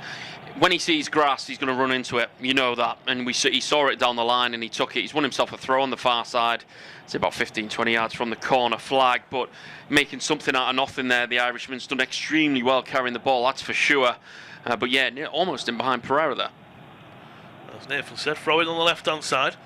Taylor will be the one to take, faking it a few times, 1-2 between himself and Mo, and that's a poor touch from Taylor right there, out for a throw. Not been the best first half for the fullback, and then that's a foul in the back of Ayew by the Baggies there. Mumby and Meppen both were there, but foul for going the way of the Foxes, and it's a free kick for themselves just inside their own half. About 40 minutes we're about to approach over into, and it is be the Foxes that are having the free kick. Just in a few games that we've got coming up tomorrow. Nathan will be on one of them. I'm sure you're looking forward to a little bit of early action in the Championship. Of course, we've got so many games for you over the weekend on this service. Really busy Saturday, all the way from 12:30 till 8 o'clock. I know you're on that at 3 o'clock and 5 as well, Nathan, and I'll be on the 8 o'clock as well. And then we've got some Sunday games and a mammoth midweek as well before another weekend, and then an international break coming up in a few weeks. But for the moment, our focus is at the Hawthorn. It's West Brom 1, Leicester 0, but Fatawu looking to change that ball into the box. Deflected away, was it? Or was it just a poor cross? I'm hoping for his sake it was deflected away, because my word, that would have been poor if it wasn't. We're going to watch the goal back and said it's a lovely ball from Phillips. As you said, lovely little delicate flick from Hegebo there into Junior. He's too fast, too quick. He's on the front foot. And as you say, it's not the greatest of finishes, but it almost drags it and rolls it into the bottom corner, so the keeper can't do it. But Hegebo there, it's an assist, but it's a world-class assist. It's a gorgeous goal, it has to be said. I think the flick went through Vestergaard's legs, and he just about got a flick on it, Ealing Jr. It's actually a brilliant finish when we look at it, because Starlicek he's down to his left-hand side, and there was a very small gap between edge of the post and the hand, and he had to get a ball width through, and he just about slid it through. It was absolutely fantastic by Ealing Jr. It has to be said. It was a top quality goal. It's one of them that it's not going to be up there with like a 30-yard scream at the end of the goal of the season contest, but it's one of them that's it's a real top-notch goal. 100%. It's one of them that if Messi scored, you would hear about it for the next 15 years. Oh, 100%. You said it earlier, it's something that you will watch back, won't you? That's I know this isn't match of the day, but if that was on a Saturday in the Premier League, that's when you can't wait for match of the day to watch that one back. And it does mean that West Brom, that's how they have the lead. It's been about half an hour since Ealing Jr., the unload Aston Villa man, put his side in front. Vestergaard and rub ball over the top, looking for Ayew. This time it's a great touch, but it doesn't matter because the linesman's flag has gone up. And I think, as you said, Nath, they've clicked on to what they're trying to do with the balls over the top into Ayew. It's a lovely, good first touch. I think he's probably just on Campbell's playing him on You can tell by the lines, can't you? Yeah, they're actually fantastic there for us. So credit to the to all the staff at West Brom and the groundsman doing that. Gives us a bonus. He wasn't onside by his centre back, but Campbell at the bottom, he, as you said with the lines, you could see well onside. Now it was like I said, it was a decent touch. It wasn't like it was a goal scoring chance, but once again, maybe if you're Leicester, these are sometimes where if you're Marty Cifuentes, and I'm looking at the players and saying, right, we didn't get the decision when it should have been a corner. That didn't go for us. That offside, he shouldn't have been offside, but it was given. You obviously have to keep rest because the game's not against you, but when certain things keep building and adding as a player, they can almost get you and go, the referee's against us and all this kind of things. Oh, 1,000%. You know, if it tots up 3-4 times, you start to think, is this not our night? Is it not going to go our way? Sometimes it does fall your way, and sometimes it doesn't. That's just football, that's just life. And almost seems that this first half for Leicester, it's just one of them games where it just evidently doesn't seem to be going their way, and they have to try extra hard to do the simple things that can sometimes come very easily in a football match. So it's tough for them. It's been a tough opening 45 for the Foxes, that's for sure. But they need to stick in. They've got the quality, and we've seen from the stats that we read out earlier that no team's collected more points from losing positions. They've got the character to do it. Oh, 100% they do, don't they? But again, it's one of them where, look, we're just in the last 90 seconds of the first half, and of course, any stoppage time, extra time to go before the half-time whistle is blown. But they could get the rub of the green in the second half. It could be that, right, they get a corner that shouldn't have been a corner in the second half, and it works in strange ways. We'll have to wait and see how it does go. Starlicek has the ball just outside his own penalty area. Looks to go long. Ayew dropped deep and not on the same wavelength there. Mepham comes away with it for the Baggies. Taylor on the left-hand side looks to play it long into Maggie Johnston. It's into his path. Valfax does incredibly well to come away with the ball there, and I think as he won the throw-in or the free kick, there was a big collision there with Johnston and the Leicester centre-back. The referee's pointed for, I believe, a Leicester free kick, because it was maybe Johnston that initiated the contact, but Johnston's gone down. I'm still waiting for the referee's decision. Again, I'm sure he's given it the way of Leicester. Johnston stayed down, asking why. Lovely ball into Johnston again. Both players have eyes on the ball, both going for it. I think that's a good tackle from Vas. Then it's off of Johnston. I think that should be a Leicester City throw-in. I think it is. It's just waiting on the confirmation of the referee. He's independent off-tube studio commentary of this clash in the Championship yesterday, so we don't always hear or see things as many times as maybe we would like. But in the last 30 seconds of the first half, West Brom have impressed me personally. I haven't been disappointed by Leicester. I think they could have done a bit more in the final third, but I think it's more credit to West Brom than a poor Leicester first half. No, absolutely. Like we said, they're trying, Leicester. They're trying hard for it to fall into place. It's just not happening for them at present, but it's just a fantastic West Brom side. When they got the chance, they took it, and they've defended very well. They've done the simple stuff right. Yeah, they have, haven't they? The basics, if you get that right, usually you're on to a winner. Fatu, that's decent ball in, but not over the head of Malumbi. West Brom are very deep in their own half. 45 minutes have ticked over. Only the 1 minute of football left to play in the first half. That's been a good flow, a lot of fluidity to the game this evening, so I'm not too surprised. There's only a minute of football left to play. Can Leicester grab an equaliser? West Brom now should be thinking, can we see this out? And In the second half, do you think Leicester will go to the bench, or what do you think Martis Fuentes will be thinking to do in the next 45? I think something needs to change. They keep going back to the well and certainly trying to play out to Mavadidi and getting balls in from the left side. It's not really working at the minute. I do think something in terms of formation or personnel with fresh ideas, it does need to change in the second half. So I think there'll be some pre-planned half-time subs, maybe 10 minutes into the second half. Yeah, we will wait and see for that. They are coming forward though still. The visitors, Mavadidi, he's had a really good first half. I will say that, but Campbell, he has stood up to the test every single time. And that's a good tackle from the right back. Played only far as with Vestergaard. We're about to hit the minute of added on time. Fatamu has it, so maybe this is a last chance to swing a ball into the box and create something. Cuts inside. He does swing one into the back six. Ayu's there. Headed away well by Campbell, though. And I believe that will be all for the first half. Nearly an equaliser late on in the first half. But great defending by the full-back, George Campbell. But it is a Baggies who go into half-time 1-0 up. A great team goal for themselves. The first goal for the on-loan winger Samuel Ling Jr., the on-loan Villa man, putting the Baggies up 1-0 at half-time.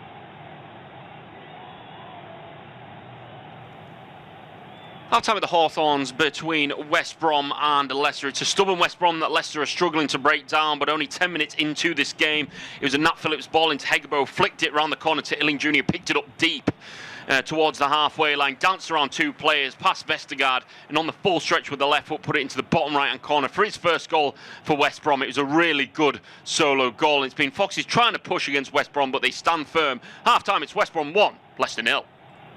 Time of the Hawthorns between West Brom and Leicester. It's a stubborn West Brom that Leicester are struggling to break down, but only 10 minutes into this game, it was a Nat Phillips ball into Hegbo, flicked it round the corner to Illing Jr., picked it up deep towards the halfway line, danced around two players, past Vestergaard, and on the full stretch with the left foot, put it into the bottom right-hand corner for his first goal for West Brom. It was a really good solo goal. It's been Foxes trying to push against West Brom, but they stand firm. Half-time, it's West Brom 1, Leicester 0. Time of the Hawthorns between West Brom and Leicester. It's a stubborn West Brom that Leicester are struggling to break down, but only 10 minutes into this game, it was a Nat Phillips ball into Hegbo, flicked it round the corner to Illing Jr., picked it up deep towards the halfway line, danced around two players, past Vestergaard, and on the full stretch with the left foot, put it into the bottom right-hand corner for his first goal for West Brom. It was a really good solo goal. It's been Foxes trying to push against West Brom, but they stand firm. Half-time, it's West Brom 1, Leicester 0. Time of the Hawthorns between West Brom and Leicester. It's a stubborn West Brom that Leicester are struggling to break down, but only 10 minutes into this game, it was a Nat Phillips ball into Hegbo, flicked it round the corner to Illing Jr., picked it up deep towards the halfway line, danced around two players, past Vestergaard, and on the full stretch with the left foot, put it into the bottom right-hand corner for his first goal for West Brom. It was a really good solo goal. It's been Foxes trying to push against West Brom, but they stand firm. Half-time, it's West Brom 1, Leicester 0. Time of the Hawthorns between West Brom and Leicester. It's a stubborn West Brom that Leicester are struggling to break down, but only 10 minutes into this game, it was a Nat Phillips ball into Hegbo, flicked it round the corner to Illing Jr., picked it up deep towards the halfway line, danced around two players, past Vestergaard, and on the full stretch with the left foot, put it into the bottom right-hand corner for his first goal for West Brom. It was a really good solo goal. It's been Foxes trying to push against West Brom, but they stand firm. Half-time, it's West Brom 1, Leicester 0.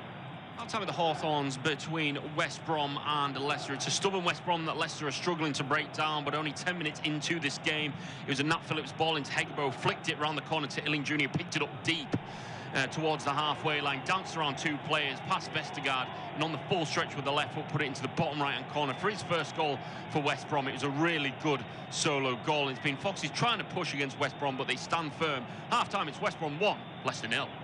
Time of the Hawthorns between West Brom and Leicester. It's a stubborn West Brom that Leicester are struggling to break down, but only 10 minutes into this game, it was a Nat Phillips ball into Hegbo, flicked it round the corner to Illing Jr., picked it up deep towards the halfway line, danced around two players, past Vestergaard, and on the full stretch with the left foot, put it into the bottom right-hand corner for his first goal for West Brom. It was a really good solo goal. It's been Foxes trying to push against West Brom, but they stand firm. Half-time, it's West Brom 1, Leicester 0. Half-time of the Hawthorns between West Brom and Leicester. It's a stubborn West Brom that Leicester are struggling to break down, but only 10 minutes into this game, it was a Nat Phillips ball into Hegebo, flicked it round the corner to Illing Jr., picked it up deep. Towards the halfway line, danced around two players, past Vestergaard, and on the full stretch with the left foot, put it into the bottom right-hand corner for his first goal for West Brom. It was a really good solo goal. It's been Foxes trying to push against West Brom, but they stand firm. Half-time, it's West Brom 1, Leicester 0. Half-time of the Hawthorns between West Brom and Leicester. It's a stubborn West Brom that Leicester are struggling to break down, but only 10 minutes into this game, it was a Nat Phillips ball into Hegebo, flicked it round the corner to Illing Jr., picked it up deep. Towards the halfway line, danced around two players, past Vestergaard, and on the full stretch with the left foot, put it into the bottom right-hand corner for his first goal for West Brom. It was a really good solo goal. It's been Foxes trying to push against West Brom, but they stand firm. Half-time, it's West Brom 1, Leicester 0. Half-time of the Hawthorns between West Brom and Leicester. It's a stubborn West Brom that Leicester are struggling to break down, but only 10 minutes into this game, it was a Nat Phillips ball into Hegebo, flicked it round the corner to Illing Jr., picked it up deep. Towards the halfway line, danced around two players, past Vestergaard, and on the full stretch with the left foot, put it into the bottom right-hand corner for his first goal for West Brom. It was a really good solo goal. It's been Foxes trying to push against West Brom, but they stand firm. Half-time, it's West Brom 1, Leicester 0. Half-time of the Hawthorns between West Brom and Leicester. It's a stubborn West Brom that Leicester are struggling to break down, but only 10 minutes into this game, it was a Nat Phillips ball into Hegebo, flicked it round the corner to Illing Jr., picked it up deep. Towards the halfway line, danced around two players, past Vestergaard, and on the full stretch with the left foot, put it into the bottom right-hand corner for his first goal for West Brom. It was a really good solo goal. It's been Foxes trying to push against West Brom, but they stand firm. Half-time, it's West Brom 1, Leicester 0. Half-time of the Hawthorns between West Brom and Leicester. It's a stubborn West Brom that Leicester are struggling to break down, but only 10 minutes into this game, it was a Nat Phillips ball into Hegebo, flicked it round the corner to Illing Jr., picked it up deep. Towards the halfway line, danced around two players, past Vestergaard, and on the full stretch with the left foot, put it into the bottom right-hand corner for his first goal for West Brom. It was a really good solo goal. It's been Foxes trying to push against West Brom, but they stand firm. Half-time, it's West Brom 1, Leicester 0. Half-time of the Hawthorns between West Brom and Leicester. It's a stubborn West Brom that Leicester are struggling to break down, but only 10 minutes into this game, it was a Nat Phillips ball into Hegebo, flicked it round the corner to Illing Jr., picked it up deep. Towards the halfway line, danced around two players, past Vestergaard, and on the full stretch with the left foot, put it into the bottom right-hand corner for his first goal for West Brom. It was a really good solo goal. It's been Foxes trying to push against West Brom, but they stand firm. Half-time, it's West Brom 1, Leicester 0. Half-time of the Hawthorns between West Brom and Leicester. It's a stubborn West Brom that Leicester are struggling to break down, but only 10 minutes into this game, it was a Nat Phillips ball into Hegebo, flicked it round the corner to Illing Jr., picked it up deep. Towards the halfway line, danced around two players, past Vestergaard, and on the full stretch with the left foot, put it into the bottom right-hand corner for his first goal for West Brom. It was a really good solo goal. It's been Foxes trying to push against West Brom, but they stand firm. Half-time, it's West Brom 1, Leicester 0. Half-time of the Hawthorns between West Brom and Leicester. It's a stubborn West Brom that Leicester are struggling to break down, but only 10 minutes into this game, it was a Nat Phillips ball into Hegebo, flicked it round the corner to Illing Jr., picked it up deep. Towards the halfway line, danced around two players, past Vestergaard, and on the full stretch with the left foot, put it into the bottom right-hand corner for his first goal for West Brom. It was a really good solo goal. It's been Foxes trying to push against West Brom, but they stand firm. Half-time, it's West Brom 1, Leicester 0.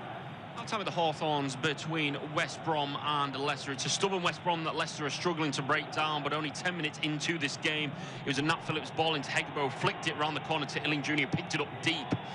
Towards the halfway line, danced around two players, past Vestergaard, and on the full stretch with the left foot, put it into the bottom right-hand corner for his first goal for West Brom. It was a really good solo goal. It's been Foxes trying to push against West Brom, but they stand firm. Half-time, it's West Brom 1, Leicester 0. Half-time of the Hawthorns between West Brom and Leicester. It's a stubborn West Brom that Leicester are struggling to break down, but only 10 minutes into this game, it was a Nat Phillips ball into Hegebo, flicked it round the corner to Illing Jr., picked it up deep. Towards the halfway line, danced around two players, past Vestergaard, and on the full stretch with the left foot, put it into the bottom right-hand corner for his first goal for West Brom. It was a really good solo goal. It's been Foxes trying to push against West Brom, but they stand firm. Half-time, it's West Brom 1, Leicester 0.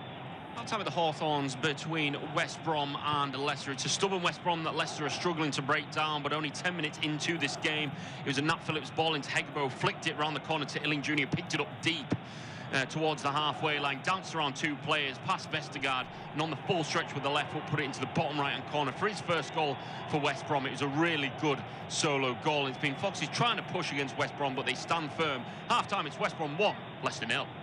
Time of the Hawthorns between West Brom and Leicester. It's a stubborn West Brom that Leicester are struggling to break down, but only 10 minutes into this game, it was a Nat Phillips ball into Hegbo, flicked it round the corner to Illing Jr., picked it up deep towards the halfway line, danced around two players, past Vestergaard, and on the full stretch with the left foot, put it into the bottom right-hand corner for his first goal for West Brom. It was a really good solo goal. It's been Foxes trying to push against West Brom, but they stand firm. Half-time, it's West Brom 1, Leicester 0. Time of the Hawthorns between West Brom and Leicester. It's a stubborn West Brom that Leicester are struggling to break down, but only 10 minutes into this game, it was a Nat Phillips ball into Hegbo, flicked it round the corner to Illing Jr., picked it up deep towards the halfway line, danced around two players, past Vestergaard, and on the full stretch with the left foot, put it into the bottom right-hand corner for his first goal for West Brom. It was a really good solo goal. It's been Foxes trying to push against West Brom, but they stand firm. Half-time, it's West Brom 1, Leicester 0. Time of the Hawthorns between West Brom and Leicester. It's a stubborn West Brom that Leicester are struggling to break down, but only 10 minutes into this game, it was a Nat Phillips ball into Hegbo, flicked it round the corner to Illing Jr., picked it up deep towards the halfway line, danced around two players, past Vestergaard, and on the full stretch with the left foot, put it into the bottom right-hand corner for his first goal for West Brom. It was a really good solo goal. It's been Foxes trying to push against West Brom, but they stand firm. Half-time, it's West Brom 1, Leicester 0. Time of the Hawthorns between West Brom and Leicester. It's a stubborn West Brom that Leicester are struggling to break down, but only 10 minutes into this game, it was a Nat Phillips ball into Hegbo, flicked it round the corner to Illing Jr., picked it up deep towards the halfway line, danced around two players, past Vestergaard, and on the full stretch with the left foot, put it into the bottom right-hand corner for his first goal for West Brom. It was a really good solo goal. It's been Foxes trying to push against West Brom, but they stand firm. Half-time, it's West Brom 1, Leicester 0.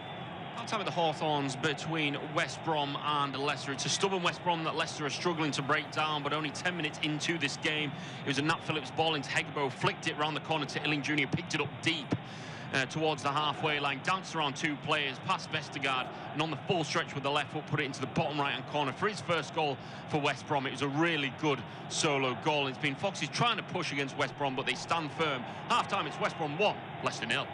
Time of the Hawthorns between West Brom and Leicester. It's a stubborn West Brom that Leicester are struggling to break down, but only 10 minutes into this game, it was a Nat Phillips ball into Hegbo, flicked it round the corner to Illing Jr., picked it up deep towards the halfway line, danced around two players, past Vestergaard, and on the full stretch with the left foot, put it into the bottom right-hand corner for his first goal for West Brom. It was a really good solo goal. It's been Foxes trying to push against West Brom, but they stand firm. Half-time, it's West Brom 1, Leicester 0. Time of the Hawthorns between West Brom and Leicester. It's a stubborn West Brom that Leicester are struggling to break down, but only 10 minutes into this game, it was a Nat Phillips ball into Hegbo, flicked it round the corner to Illing Jr., picked it up deep towards the halfway line, danced around two players, past Vestergaard, and on the full stretch with the left foot, put it into the bottom right-hand corner for his first goal for West Brom. It was a really good solo goal. It's been Foxes trying to push against West Brom, but they stand firm. Half-time, it's West Brom 1, Leicester 0. Time of the Hawthorns between West Brom and Leicester. It's a stubborn West Brom that Leicester are struggling to break down, but only 10 minutes into this game, it was a Nat Phillips ball into Hegbo, flicked it round the corner to Illing Jr., picked it up deep towards the halfway line, danced around two players, past Vestergaard, and on the full stretch with the left foot, put it into the bottom right-hand corner for his first goal for West Brom. It was a really good solo goal. It's been Foxes trying to push against West Brom, but they stand firm. Half-time, it's West Brom 1, Leicester 0.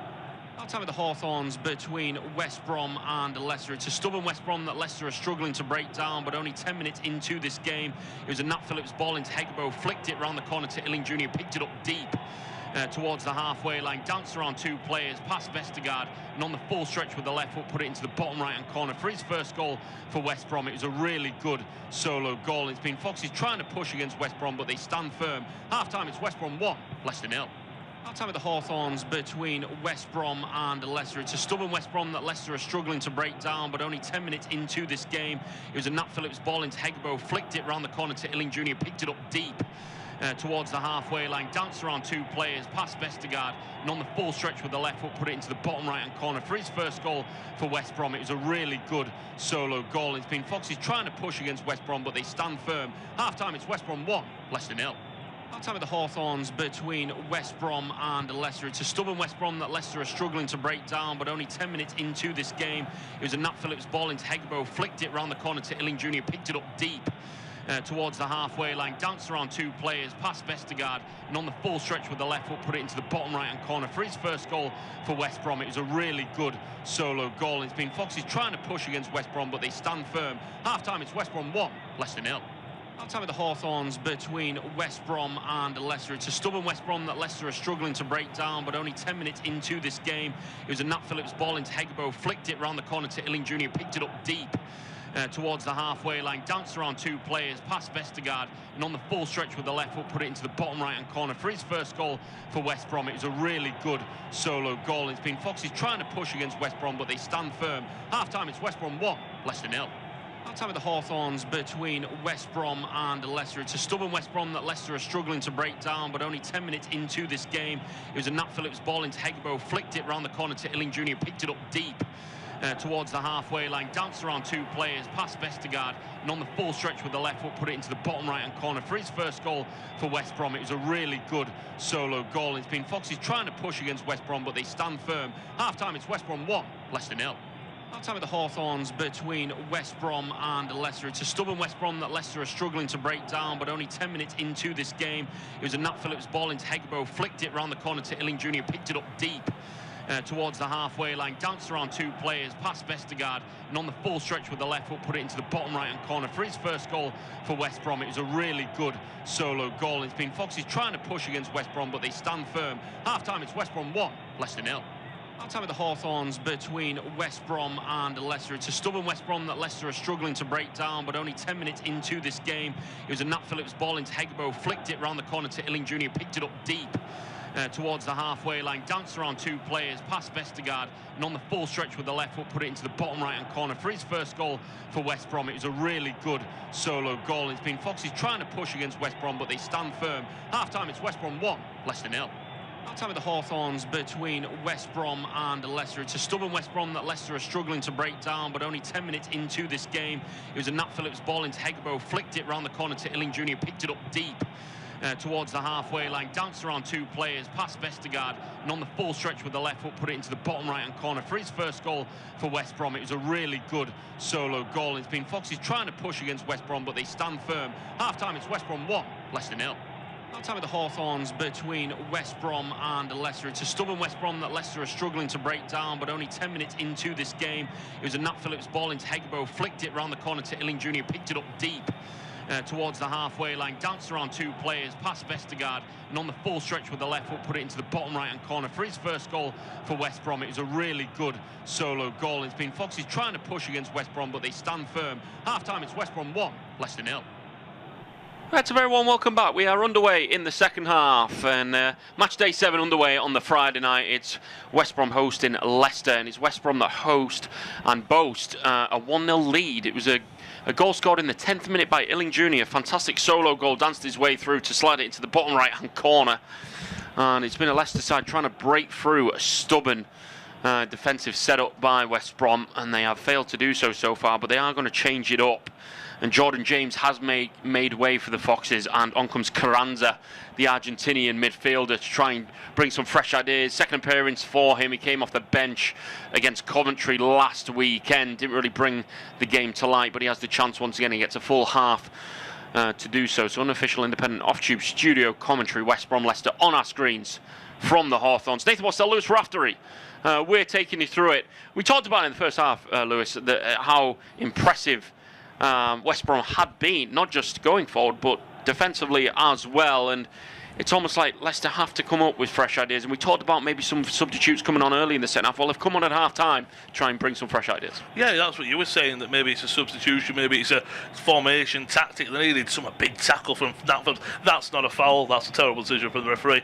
Big tackle, as I said, but I thought he won the ball excellently there. I'll see what next. You get first yellow card as well, going for the former Liverpool. I think that's a little bit harsh, if I'm quite honest. Unless we will watch it back. I thought it was, as I said, a big crunching tackle, but I thought he won the ball there.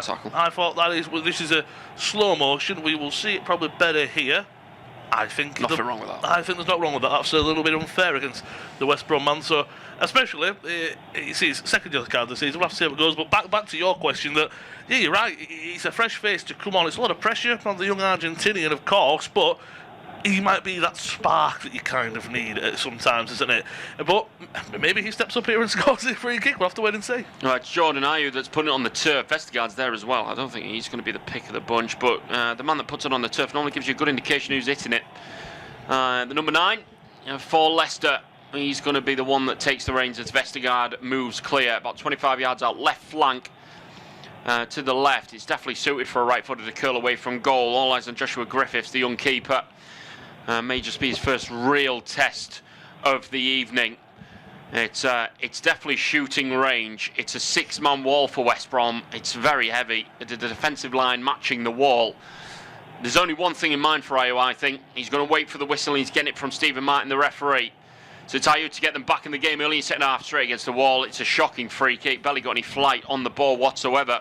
Harry Winks going to look to put it in the box this time. Does so. Not a bad ball in heads. Straight into Griffiths. Got hold of it at the second attempt as it went down into the floor from Vestergaard. It was a good header by the big man.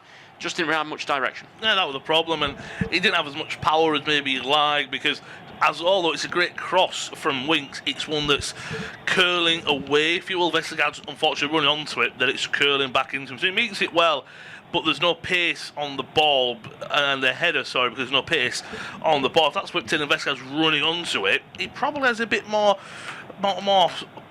bounce on the service and gives Griffiths a bit of a problem there. But look, that's first shot on target, and to have 45 minutes with none and 3 minutes with one, that's a positive to give the Foxes something. But again, West Brom, as you said we were speaking about, they've been very good defensively, so I wouldn't be too worried at all that they've had a few chances, because they've been really solid defensively.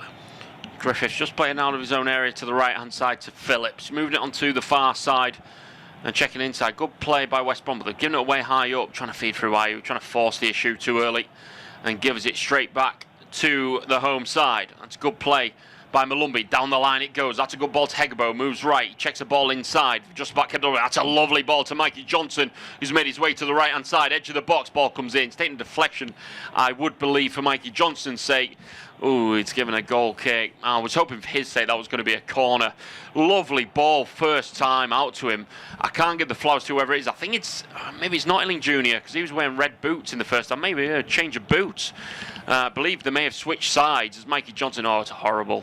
He's scuffed that completely, hasn't he? He's absolutely shanked it, as the kids would say. Yeah, you're spot on, aren't you? And again, you said it, for his sake, I hope that would have taken a deflection, but as you said on the replay, it hasn't. And yeah, a little thing that at least I keep account of is I try to do sometimes distinguish players with boots. Junior is wearing all white boots now. He was wearing some bright Pumas in the first half, so that's for example, Malumbi's wearing some bright red boots, so you can kind of distinguish him, for example. Whereas Junior now wear white boots, that might be a bit of a problem to picking players out. And we've switched it over, and he was on the left flank, and he was on the right in the first half, so he's gone over to his stronger left, and Mikey Johnson goes out to his stronger right. Well, I say stronger right after the cross we just seen, maybe not, but by the by, he's on the right hand side, the Irishman. Leicester coming forward with Harry Winks. He's going to put the ball in the box behind plenty of players. Good touch from Mavididi, so I thought, trying to bring Carranza in the game for the first time. Didn't quite do so. But they stay on the ball, move to the near side to Winks once again. He's the architect of everything from deep for Leicester. Pereira has it near side. Fatawu into the safety net of his own half to Vestergaard. 51 minutes on the clock. West Brom 1, Leicester 0. Goal on the 10th minute is the difference between the two sides. Ball over the top, looking for Soumare, left-hand side. The Frenchman checks it back to Mavididi. Wants it on the stronger right. He's dancing around, ball into box, like a bad one, but no one read it. He caught everyone flat-footed. Maybe just gone a bit too early. He was trying to surprise the West Brom defence. Maybe surprise his teammates. Yeah, I think you're spot on. That's sometimes that you hear strikers say, but back in the day, when you had a right foot on the right wing, you knew when to make the run because you know right they're going to cross it now. Because Mavidini did so well, but it's so stop start. Fake. You don't know when to make your run. So as you say, it's really awkward to make your run because you don't know when he's going to put the ball in. That's when you could end up offside or flat-footed, as you said. Fatawu maybe could have done better, but unfortunately they couldn't. And here come West Brom looking for a second. Mikey Johnson, right-hand side, puts it down the line, asking a lot of his teammates. A 50-50. I think it's going to be a goal kick. Referees and linesmen both in agreement. It's going to go that way. It was shown far too much of it to Vestergaard, who came in with a slide. I think it was him and Malumbi at the... may have been Alex Mowat that was on the slide, and they very identical slides. And it was one of them that was going to ricochet each way and then, but it ended up being a goal kick. But with the ball that was played down the line, it shouldn't have been misplaced as it was. No, it shouldn't. It wasn't the best, but Johnson's won it half the field, and here come the Baggies again. They're relentless at the minute, and they've won it high up with Mowat and Mikey Johnson. Good play down the right-hand side. It's on the right-hand edge of the box. Can they get a ball in outside the boot? Looked like it may have gone out. The fans agree so, but it's ended up in the hands of Staulaszek, and he's going to roll it out, and play resumes. No corner given, and Leicester going to try come forward now. Carranza, really poor touch from the substitute. Gives it straight back to West Brom, and they're on the edge of their own box now with Griffiths. And they can take a breather now, come West Brom. Mowat goes back to Phillips and Mepham. Griffiths got a bit of work to do outside the top right-hand corner of his own box to Phillips. He's going to look long this time. Doesn't like the worst ball in the world if it can be taken down by Price. May have just come off a Leicester man in the pink. It has. And that'll be a Baggies throw-in on the far side. So it started as we sort of left it in the first half, so to speak. A lot of play in the middle of the park. West Brom still asking the questions, but Leicester sort of dipping in and out of the on-rushing. They have a bit of dominance in possession and then don't see the ball for 5 minutes. Yeah, I think that's been the problem so far. I just don't think as well Leicester can... For me, it's a lot easier for West Brom to get in the Leicester final third. I mean, right now, Mepham just jogged across with the ball into the final third nearly.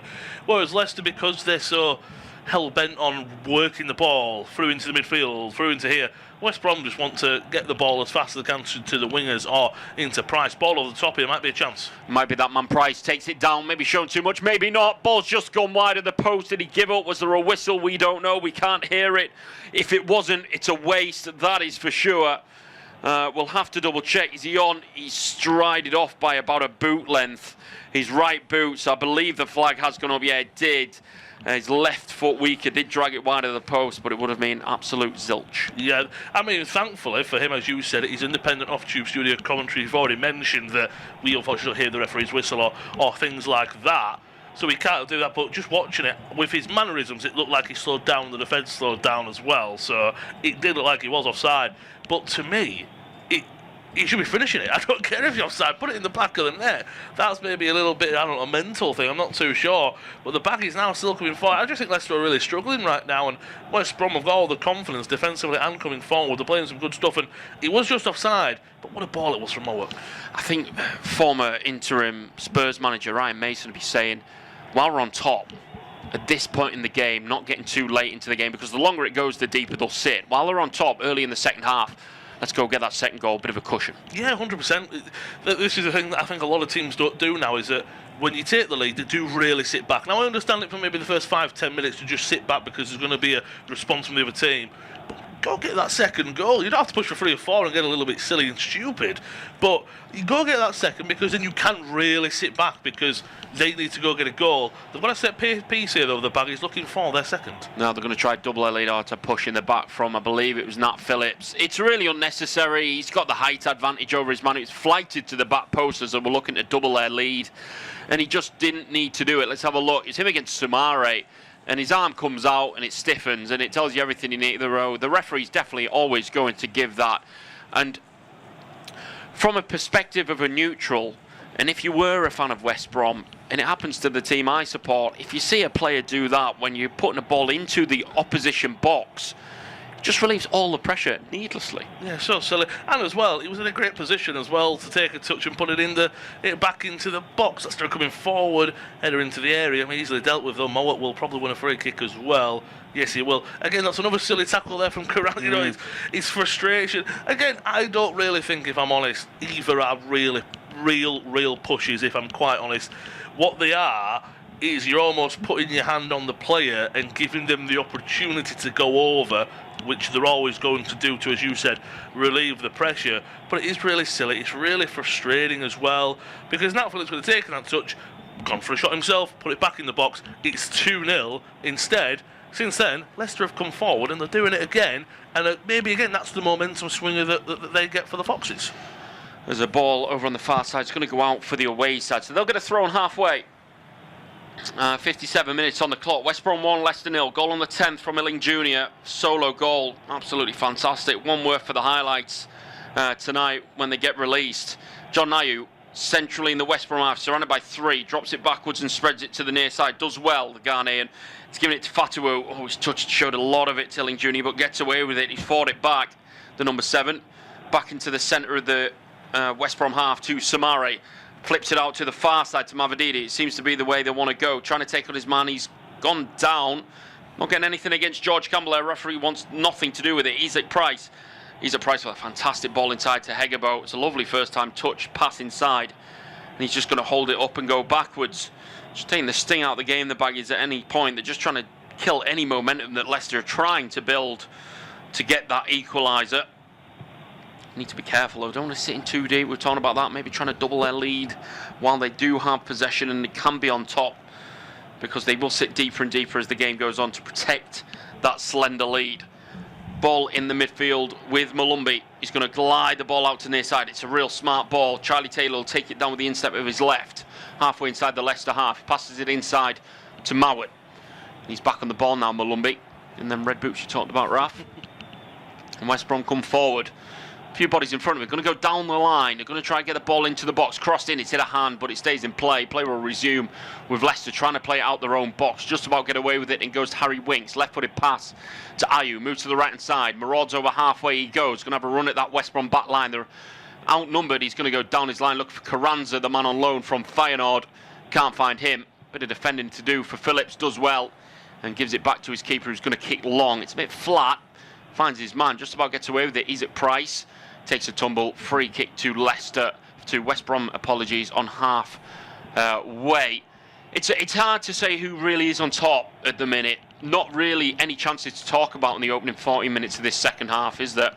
It's almost been almost in this second half. Yeah, there have been half chances, half chances, as you say. It's been really difficult for either side, and maybe this will just feisty up Mepham and Carranza just having a few words of each other. I'm just watching a replay back. There's a push and a shove by both, and Mepham's not happy with the reaction, but Mepham was the man who initiated it, so I do always think if you're the one initiating it, Carranza just standing his ground a little bit, to be quite honest. I think Mepham, he's a big, strong defender. He got pushed and he went down. Not down on his back, but he went down on his knees as if something maybe a little bit more serious had happened, especially maybe centre-backs, or maybe I'm stereotyping that should be a little bit tougher. I'm not too sure. But again, maybe that's the feistiness in the game we need. I don't know. But we do need something, because it's not fallen flat, but I think West Brom so far will be happy with the second half, because nothing's going in the game, but that's what they'll want, because they're winning. Well, the man on loan from Feyenoord, the South American Argentinian Carranza, I believe the number 18 has gone into the book. Well, let's have a look. What's he going to show a replay for? Has he dived? He went down. Is there contact? I couldn't tell from the first replay. He's flicked the ball away and then trying to get out the way. There's not really any contact. He's definitely been booked for simulation. Harsh for you? I think it's harsh, but I don't think it's a free kick. If I'm honest, I don't think it's a dive and simulation, but I just don't think it's a free kick, because Carranza, he kicks the ball to the left hand side to Mavididi, then his left leg is caught by Malumbi, but again he initiates the contact and goes down. I just don't think it's a free kick, because he almost kicks Malumbi, unfortunately. That's how it ends up. But also, I don't think it's a dive and a yellow card. And again, pre-action, if you are Marty Cifuentes, I'd be saying to him, look, calm down, you just had that thing with Mepham and now you're on a yellow card. Keep your head, you've only come on for 15 minutes. Yeah, not a great start to life in English football for him. First taste of it. He spent 4 years in the MLS with Inter Miami and Philadelphia Union before going to Eredivisie last season, and now he's out on loan at Leicester City. Malumbi's just been absolutely battered into by Pereira. He goes down. I'm surprised there's no yellow card there for the Portuguese captain. Not captain of Portugal, but he's captain of Leicester and he's Portuguese. He marauded in, shoulder blocked him down to the floor, almost WWE style. Takes a bump, does Malumbi. Took him really far down. No yellow card, but a free kick to West Brom nonetheless. Maybe some bruised ribs, but here's a chance. Keep your hands to yourself. Matt Phillips going to be glided to the back post. It's aimed for him. His hand stayed down. He heads it back across, looped. No one's reacting to it apart from George Campbell. Oh, he's shot into the side netting. It was a tight angle. He had a man at the back post, but absolutely atrocious defending from the Foxes. That is terrible defending. It was almost a Spider-Man meme of everyone pointing at each other. Are you going to boot it? Are you going to boot it? All three of them up to each other. And it's a striker who does a defender's job in Ayew, and it's just getting it away. And I think all the fans, you saw them stand up at once, the Baggies fans behind the goal of who's going to react there. We need our player to do it. Campbell does as well as he can. Hits the netting, the side netting, as you say. It's just really unlucky. But again, Leicester with some poor defending there. For as good as they are going forward, I think they've been decent tonight. I just think West Brom have been really good defensively, if I'm being quite honest. I know Leicester maybe you'd want a few more chances, and Griffiths has been quiet, but I think that's because it's been just a good defensive performance. But you can be as good as you want going forward. If that's your defence, you're going to struggle. Yeah, it's one of them that if it does end now, and it won't, there's still over half an hour football to go. If it ended now, you'd say that West Brom are very good for their lead, and they definitely have earned it, defensively and defensively. Oh, 100%. That's the difference. And again, Leicester, I just look at them and Mavididi again, he's absolutely fantastic. He is, and so is Fataru on the right hand side. And I think Mavididi is going to go off, just waiting for confirmation of who he's going to be coming on for. It'll be the youngster Jeremy Monga. I just think Mavididi is full of tricks, and his end product's decent, but he hasn't had the best of evenings tonight. I covered him a few good weeks ago against Birmingham, and I thought it was absolutely excellent.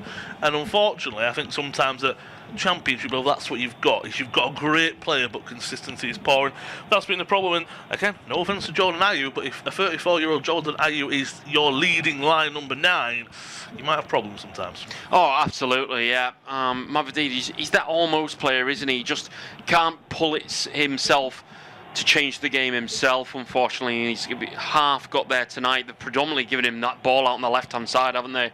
He's beaten one man, but he can't almost get past two. His deliveries have been okay on his left foot, but the right maybe not so much on his stronger right. But he makes way for Jeremy Monga, the young Englishman who comes on very, very like for like, I think.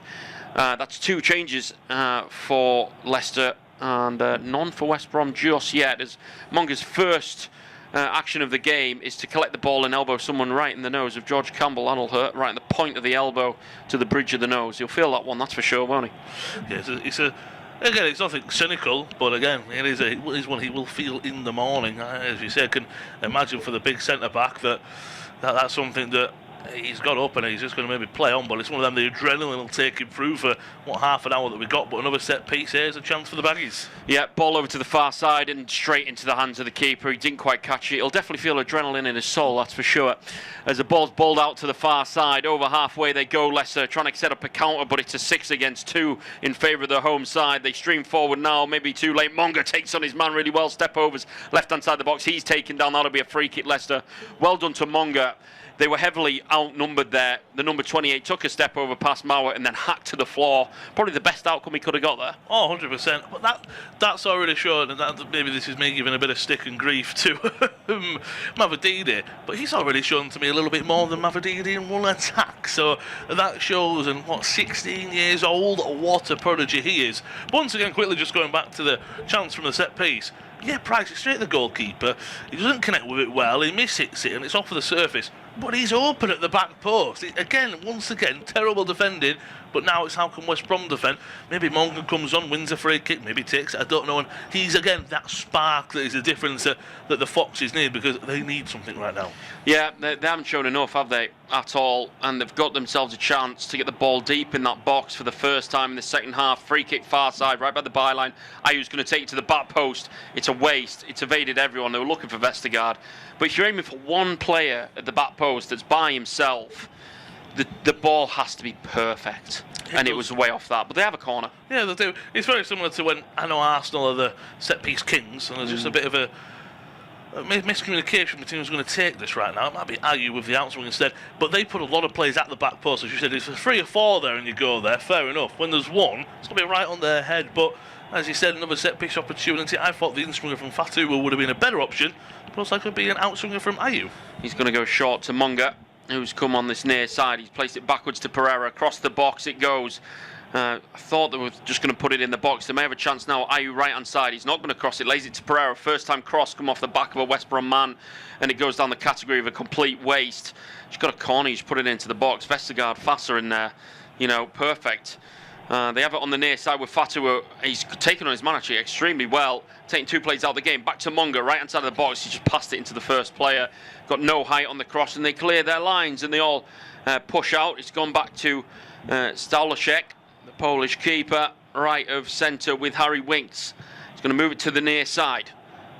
Fatu, the number 7, down the line it goes to Pereira. Can he get a ball in the box? Fakes it with the right. Checks backwards. He's up against 2. Back to Harry Winks inside the box. Left-footed. Goes for goal. It's over the top. It's the weaker foot. Didn't have the dip. Didn't have the direction in the end. And for me, that's their first real penetrative attack of the second half. Over 20 minutes into it, West Brom never looked troubled. No, they didn't. And again, to me, if you allow those shots and that goes in the top corner from Harry Winks, you can't just sit there and go, fair enough. You just let them go to a degree. It's if you're opened up and it's an easy chance, you can see that's where it's poor defending.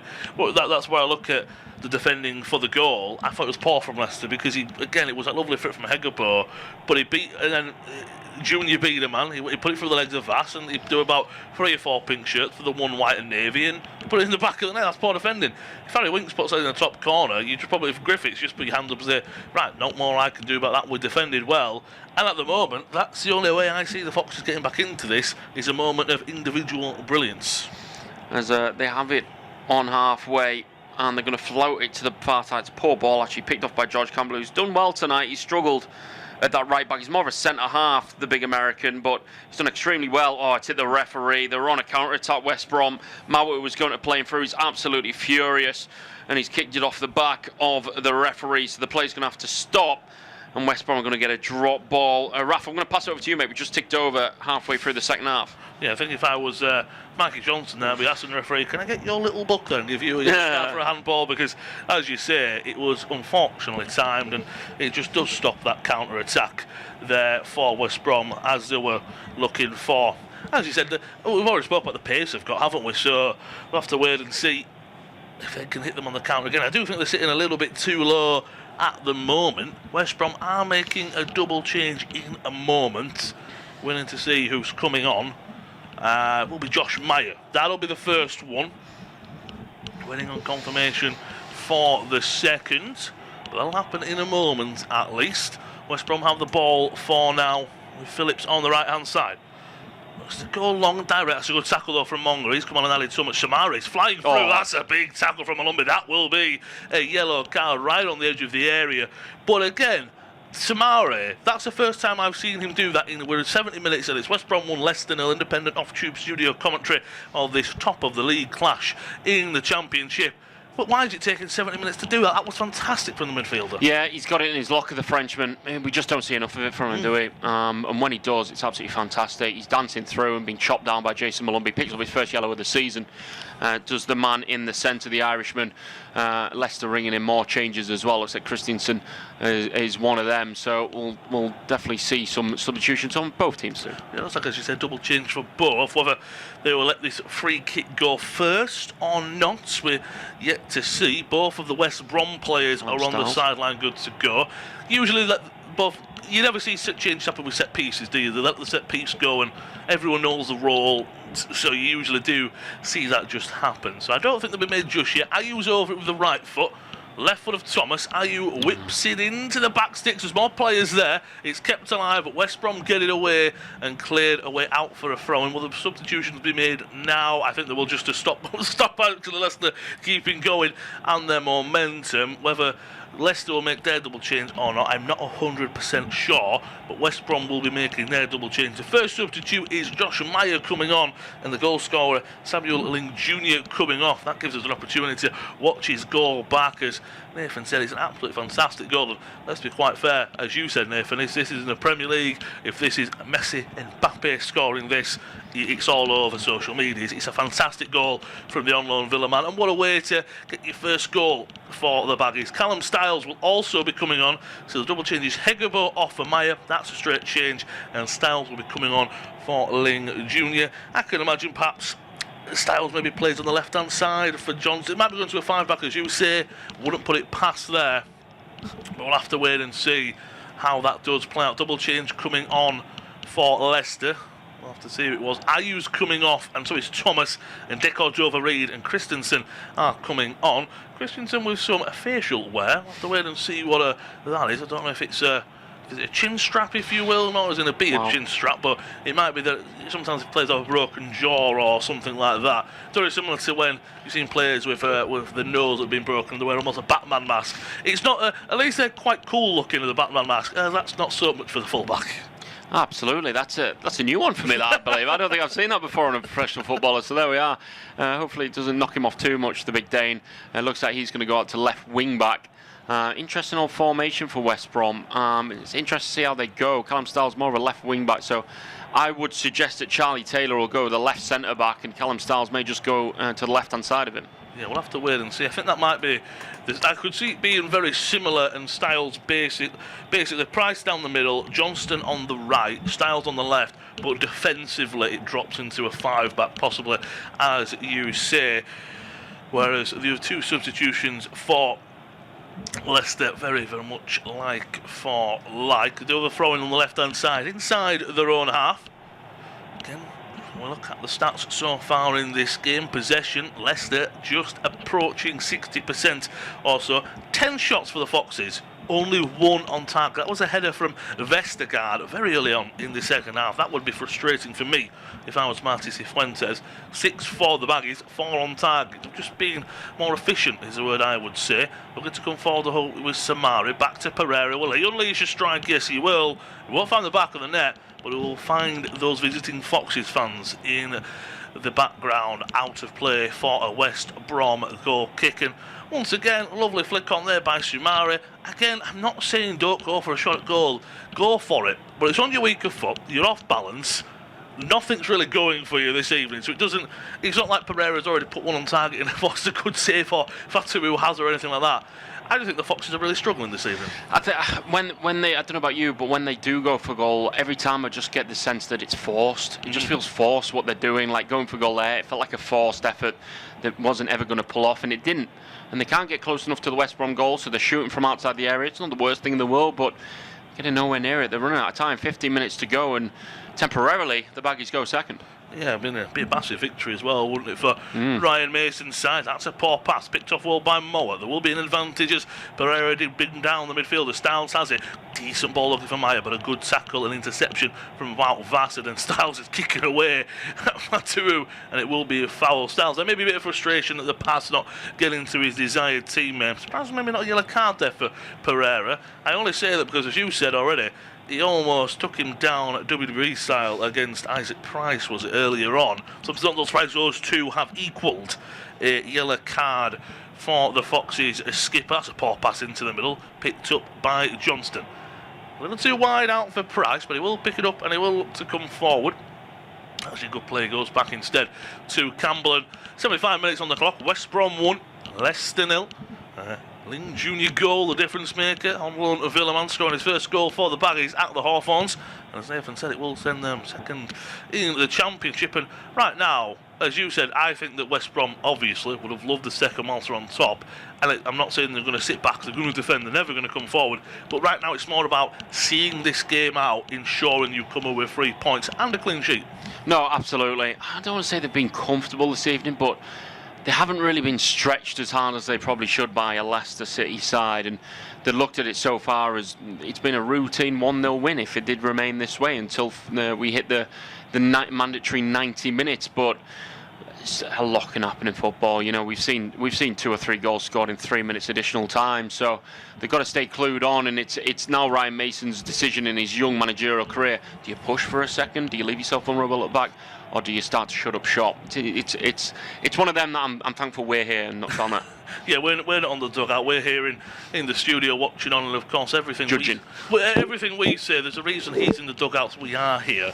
There's a reason for that. And Ryan Mason, he's always someone, as you said, was interim manager at Spurs. What was it, a few games or so? But he's always looked very, very capable as a manager. Price has it on the right-hand side, but I will say he's got a very good squad, a very good head of a squad for him to use. A lot of experience there. Styles comes across to push away. Actually, it was Mepham, apologies. I'm surprised that's not a yellow card, because that was a bit cynical for my liking there. Fataru does well, though, to win the free kick. Mepham's not happy. He's not been happy all night with anything the Leicester players are doing. I just think if I'm quite honest, it is a clear push. It's almost like he's getting away from, right, you're not going to come forward anymore. It's a clear push.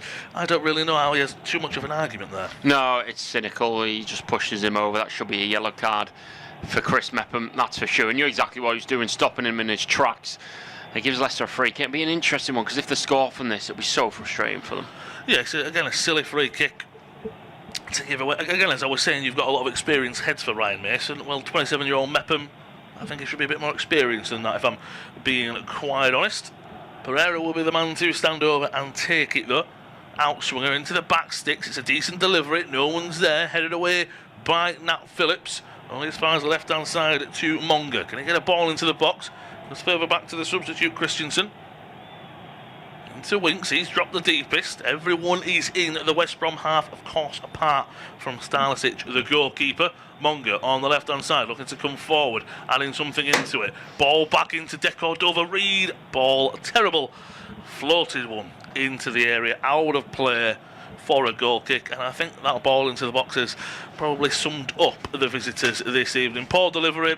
I mean, I don't even know who's playing really striker for them right now. They've taken Jordan Ayew. I just think it's pretty poor right now. Yeah, it's not working, is it? They've got nothing really going forward for them. Only the one attempt on target out the 11 they've had. Most of them being forced from the edge of the box, has to be said. And yeah, just look comfortable to West Brom at this point, just coasting towards a big 3 points. Griffiths with the goal kick. Slips as he takes it. Go forward though. West Brom win it in the middle after the Foxes came away with it. Heavy touch there off of Styles. He hasn't had the best of cameo appearances off the bench, and Leicester do win it back. Wout Vass has it at the back. Vestergaard looking for options. West Brom are really keeping them frustrated though right now. They've only really got Carranza up top. Everyone else really just trying to be supporters, but he hasn't had a chance in the second half I feel he's had a poor second half, but if you don't create anything for your striker, well, your striker can't really do too much if you don't create anything for him. Free kick there against Samara. I think West Brom were looking at the referee, Stephen Martin there, saying we should have let that played on. We could have had a counter-attack, and we could have had a second goal of the game for ourselves. I think the referee's just saying, right, we're a foul, we're going to let it play on. West Brom, yeah, they were looking for a second, but it just means you can just get back on the ball and slow Leicester down. Mepham drives forward. Down to Taylor. He plays it down the line on the left-hand side. Wout Vass will win it. Puts an awkward looping ball to his skipper, Pereira. Comes away with it. That's a good ball into Winks. Gets away from Price. Really good press-resistant midfielder is Harry Winks. Vestergaard. Already shown his passing ability so far in the first half, picking out Ayew a good few times. Samara, that's a decent ball looking for Carranza into the penalty area. Slips though, doesn't go his way. He wants a penalty, he's never getting that. He slips, it's his own boots. The problem, maybe get some bigger studs there, but West Brom do well to come over the ball. Malumbi fighting with it with Reid. He wins a free kick. Smart there from the West Brom midfielder. And maybe right now, if I'm quite honest, it's been more how clever West Brom have been these last 10 or 15 minutes. That I will say, watching a replay back, there is the slightest touch on the back of Carranza, and he goes down as if he's being dragged by his neck by Mepham there. He just goes down too soft, and he could have continued the attack and nearly had the ball as well. Yeah, you've sacrificed possession by doing that. We're going to get another Leicester change. Ricardo Pereira makes way, hands over the armband, and on comes Patton Daka, so they certainly do have a strike on the field now. Yeah, they do. Him and Carranza haven't been Probably impressed by Carranza so far, but he will be leading the line as well. Johnston down the right-hand side, back into the middle, looking for Meyer. Joes puts it strike wide. Great ball in from Johnston, but on the right-hand side, he just couldn't get it. He was always stretching, always leaning away. Lovely ball from Moa out to him on the right-hand side once again. Gets away from Victorson there. Great ball in, might have taken a deflection off of Wout Vast, but Johnston, I thought he might have gone on a play, keeps it in so well. Meyer does well to get a shot on target. It's blocked away by Vast. Lovely move by West Brom. But once again, I think it's poor defending from the Foxes. No, it is. And they're allowing him in behind. Mikey Johnston's first touch was absolutely fantastic. But now more defending to do for Leicester. It's becoming a frustrating one for them, that's for sure, isn't it, tonight? This is becoming a very frustrating evening. They should be the team pushing on to try and score the next goal, and they've had a lot of defending to do.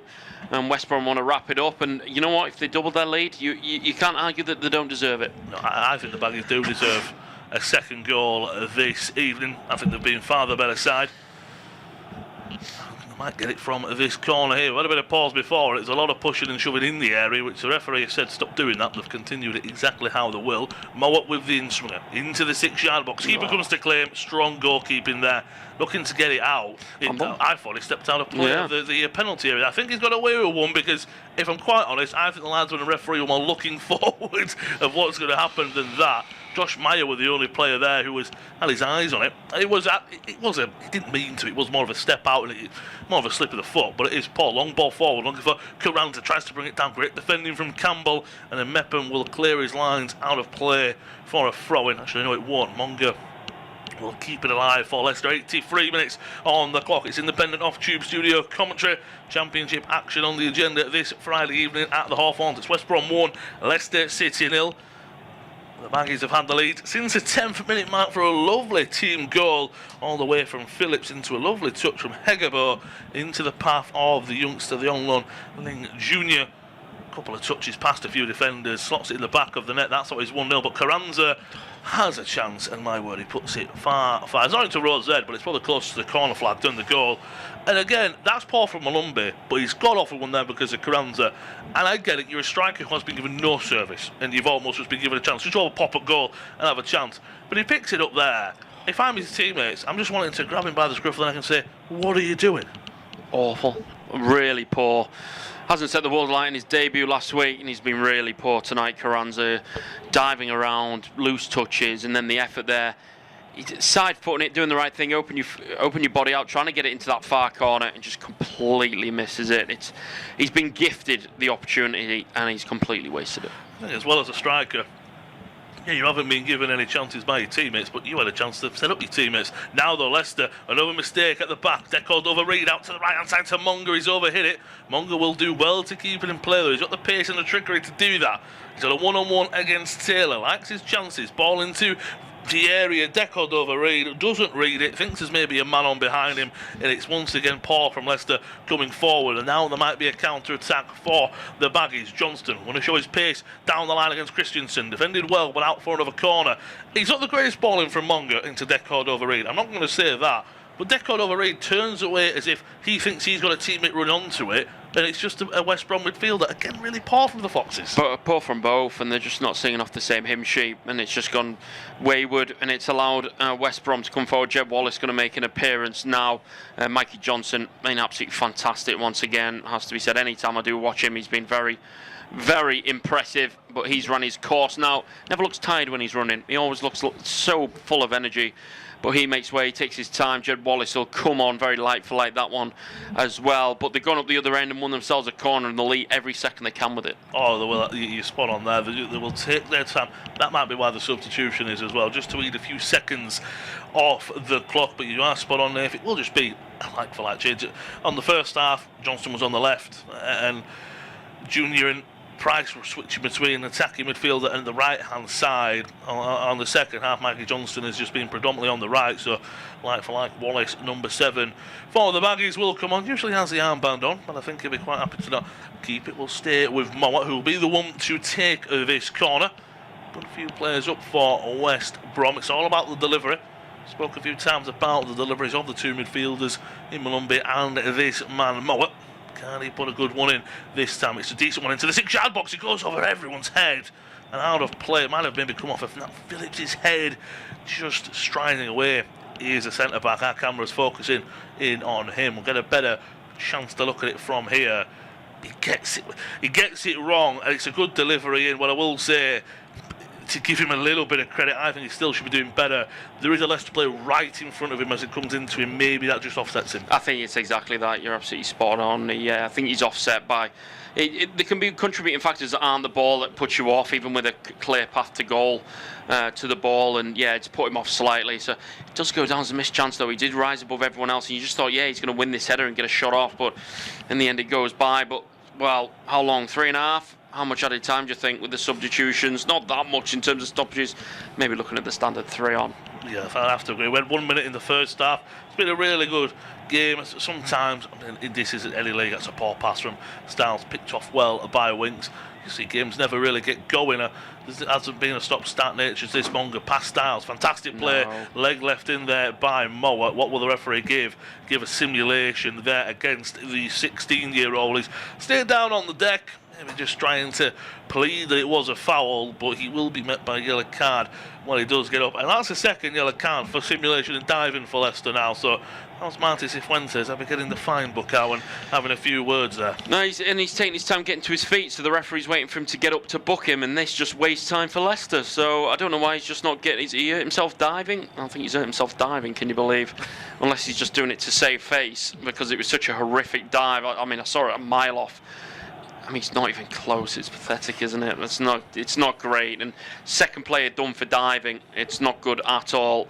Especially a young lad like that. He needs to take that out of his game. The only thing I could say there is there was the slightest clash of knees, which isn't a foul. I think, if anything, Moa actually put his leg out for a second to bait him into going down. Then Moa pulls it back. And then, because Monga's going down, I think Monga's left knee hits Moa's knee, and because he's the one initiating, he hits the contact. Still a dive. And as you said, I just don't understand how it took so much time, because if I'm Martin Cifuentes, I'm getting a play, go get up. I don't care if you're injured. As you said, wasting more time for Leicester. Quick change, Moat, the skipper, will go off, and the unknown Manchester United man, Toby Collier, will be coming on for the last few minutes, trying to see this game out, and it would be a well-deserved 3 points for the Baggies if they do so. But this evening, I don't know about you, Nathan, but I just haven't been impressed by the Foxes. No, I haven't. They haven't shown enough tonight. It's not been good enough, so to speak. Vestergaard's fuming. He's put a really strong sliding tackle in the Leicester skipper as of right now. But it looked late and it looked fairly high. A lot of players go around to plead the case. He thinks he got the ball, but he's gone in the back of Josh Madgen. I mean, it's a great place to have a shot from a free kick, but we'll get a replay of it. For me, it wasn't a good tackle. No, it's awful. It's I don't know why he's complaining. To me, and he's picked up a yellow card, and I agree with you, Nathan. And my only assumption could be is he's been that frustrated all evening long that he sits there and goes, and to add to this, I can't even get the ball off the forward. That's the only way I can see it. He's frustrated with himself. Yeah, that's my only thing, because, as you said, it's a bad tackle. He's having another word with the referee while he's in the wall as well. Not quite sure. But he's picked up himself a yellow card, and well, they flirted with a goal, West Brom, but they've got Jed Wallace over this one to try and, with his right foot, to double their lead just before we hit the 90. It's good, as you said, it's really the perfect opportunity. Wallace will take, and the keeper saves it. Myers there, and he puts it over the bar. For his sake, I hope the linesman's put his flag up. I don't think he has, but Josh Meyer there had the opportunity to bag his first goal of the season, and he's not offside. That should have been 2-0 to the Baggies. If anything, I think he approaches it. He almost thinks he's going to score, and it's almost when there is an empty net and you just walk in and tap it. That was just too nonchalant from the forward, and 5 minutes of added time. If Leicester go and score now, that is the biggest moment of the game. 3 yards out, and he's gone in far too relaxed. Come back on himself, weaker foot, and he's put it blazed over the bar. It's got it at the back of the net. Jed Wallace with a fairly central free kick that was bouncing. The keeper palmed it into a danger area. And, well, that definitely should have been 2-0. Lovely play by Isaac Price on the left-hand side. Has unleashed a back heel into Toby Collier. This could be 2-0 to the Baggies. He goes for goal! It's a whisker wide. That should have been at least on target there But Isaac Price, what play that was. Unbelievable. Dancing around, then put the back heel to send Toby Collier down the left-hand side. Really good play by the young man. And then Toby Collier, he was faking, he was looking at the box, thinking, right, I'm going to pass, giving the keeper the eyes to say, right, I'm going to play this across and then whip it to the back post. You're absolutely right, it's got at least hit the target, but that's another chance. Totted up, and 4 minutes of the 5 added on to play. It's more than enough chance for Leicester to go rub the salt in the miss of chances wounds. Yeah, and they've got the Baggies fans. They thought they'd had a second there. It will be the Foxes fans are behind the goal that Leicester are attacking. So you could see a mammoth of quote-unquote limbs if Leicester do get a late equaliser here. But at the moment, it is still West Brom who lead 1-0. Leicester looking for the equaliser. Decent ball into the box, headed away by Mepham, out for another corner, another set piece. But as you said, Nathan, West Brom will be going second for the time being. Leicester will sit fifth, and of course they could even tumble a little bit further down. This is the first game of the weekend. Second minute of added time played. We're into the 3rd minute of 5. Vestergaard's up there, Vass is up there. We'd like to take advantage of their aerial ability, but I think Vestergaard just looks like he's going to punch someone any second. He just looks so frustrated. The referee thinks he's going to have a word with the goalkeeper and Samari. Vestergaard's in and around there. Samari's trying to make a menace of himself. Collier's trying to just get it away from his goalkeeper. I never understand how this isn't just a foul against Samari, if I'm quite honest. He's the one initiating the attack on the goalkeeper. But there is a corner into the front post. Tries to be flicked on. In the end, it's a poor delivery.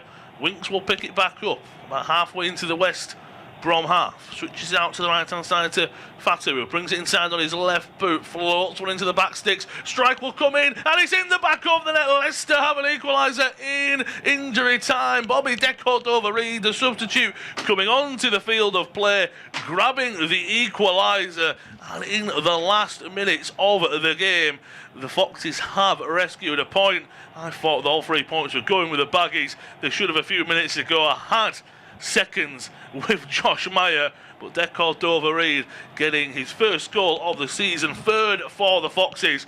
The Baggies will be kicking themselves. West Brom 1, Leicester 1. How have the Foxes pulled that out? We've talked about them big chances being missed for the last 5 minutes, haven't we? And then if Leicester go up the other end and score, they've done exactly that. It just takes floating a ball into the box. It was a lovely one. Oh, it's an own goal. It's going to be going down as an own goal. The shot and the full volley was wide from Decordova-Reid on the agility, the jump. Oh, it's a flick on from Nat Phillips. It's one of them for a defender. You just instinctively you see the ball flashing across your box, you're sticking out a leg. The ball didn't even hit the back of the net. He's groaning, and he knew. And it's a smash and grab for Leicester. They have not played well enough, but that's what the best teams do. If you don't play well and still walk away with some form of points, you can pat yourselves on the back, and they're going to smash and grab it, and it looks like it's going to end level at the Hawthorns. Yeah, it's that Josh Meyer one, as you've just said, that should have been 2-0 game wrapped up. I think if you're Ryan Mason, you will just be thinking, how have we not come away with all 3 points? Look, there's a few minutes left on the clock. It still could be. Look, Leicester could go and get a goal here with Carranza. Good defending though from Taylor in the end. And what I will say there for defending that Phillips, as you said, it is instinctual, and you're just going to get your toe or your boot to anything. If he doesn't maybe get that, Carranza might even tap it home, to be quite honest, so it might have been a goal either way. But the Foxes, they've got their tails up right now, coming forward. Fatu on the right hand side, he was the man who put that ball into the box, trying to go past one, big tackle from Taylor, and he wins the throw-in. Fatu wants it to go his way.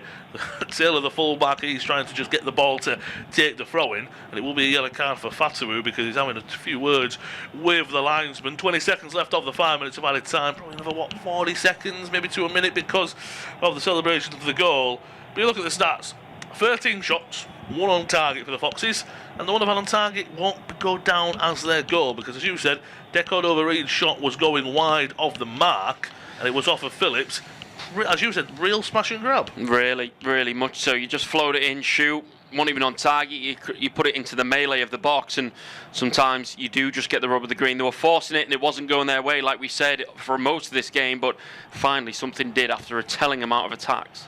Now forward come West Brom, down the right hand side with substitute Wallace. We've played all 5 minutes. We've got probably another minute left or so. Campbell down the right hand side. He's had a corner of the done well to win a goal kick. I think that was good defending last off of Campbell. Vestergaard's got a smile on his face now, probably for the first time this evening. Seen picture Ryan Mason shake of the head I'm sure he doesn't think that's the right decision, and probably overall thinking that I've coached a win here, but we're not going to get it. Yeah, he can deem himself very unfortunate, but I think what he's going to say in the post-match interview is if you want to win games, you've got to take your chances, especially against the top sides in the league. And they've missed chances and they've route to miss them, and they've come back and been stung, and they're going to stay sixth, I should say, after the ball's been kicked. Here we go. Yeah, goal kick, and the referee, Stephen Martin, does blow the whistle. West Brom were in front for a good 80 minutes of this game after Junior scored his first goal for the Baggies 10 minutes into the game. But in stoppage time, Bobby Decord over Reed shot was deflected into the back of the net by Nat Phillips, on goal by the Baggies defender, and that sends both teams home with a goal apiece and a point apiece. Full time at the Hawthorns, it's West Brom 1, Leicester City 1.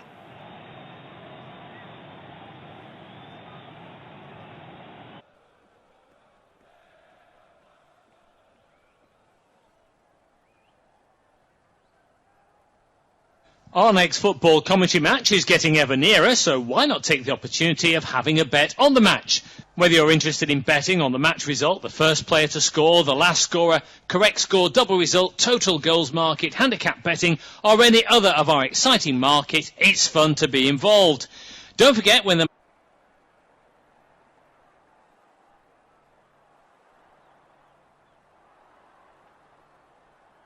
Our next football commentary match is getting ever nearer, so why not take the opportunity of having a bet on the match? Whether you're interested in betting on the match result, the first player to score, the last scorer, correct score, double result, total goals market, handicap betting, or any other of our exciting market, it's fun to be involved. Don't forget when the match kicks off, you can sit back and enjoy superb independent studio commentary while also enjoying our in-play betting opportunities. Good luck.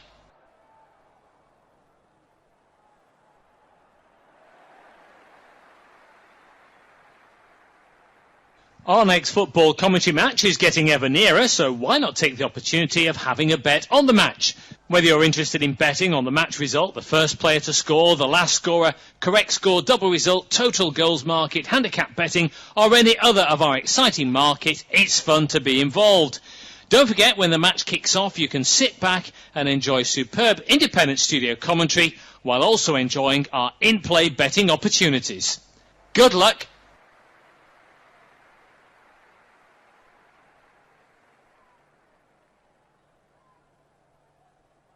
Our next football commentary match is getting ever nearer, so why not take the opportunity of having a bet on the match?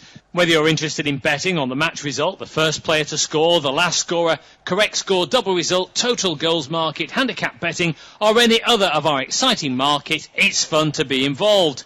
Don't forget when the match kicks off, you can sit back and enjoy superb independent studio commentary while also enjoying our in-play betting opportunities.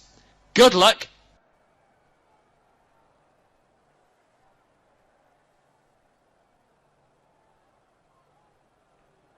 Our next football commentary match is getting ever nearer, so why not take the opportunity of having a bet on the match? Whether you're interested in betting on the match result, the first player to score, the last scorer, correct score, double result, total goals market, handicap betting, or any other of our exciting market, it's fun to be involved. Don't forget when the match kicks off, you can sit back and enjoy superb independent studio commentary while also enjoying our in-play betting opportunities. Good luck.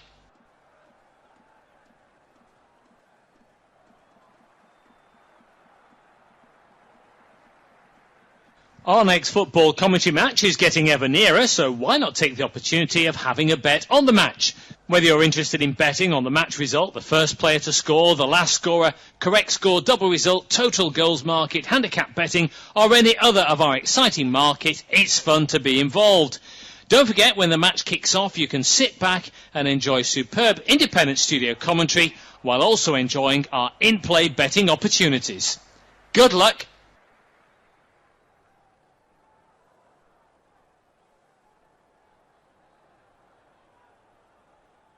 Our next football commentary match is getting ever nearer, so why not take the opportunity of having a bet on the match?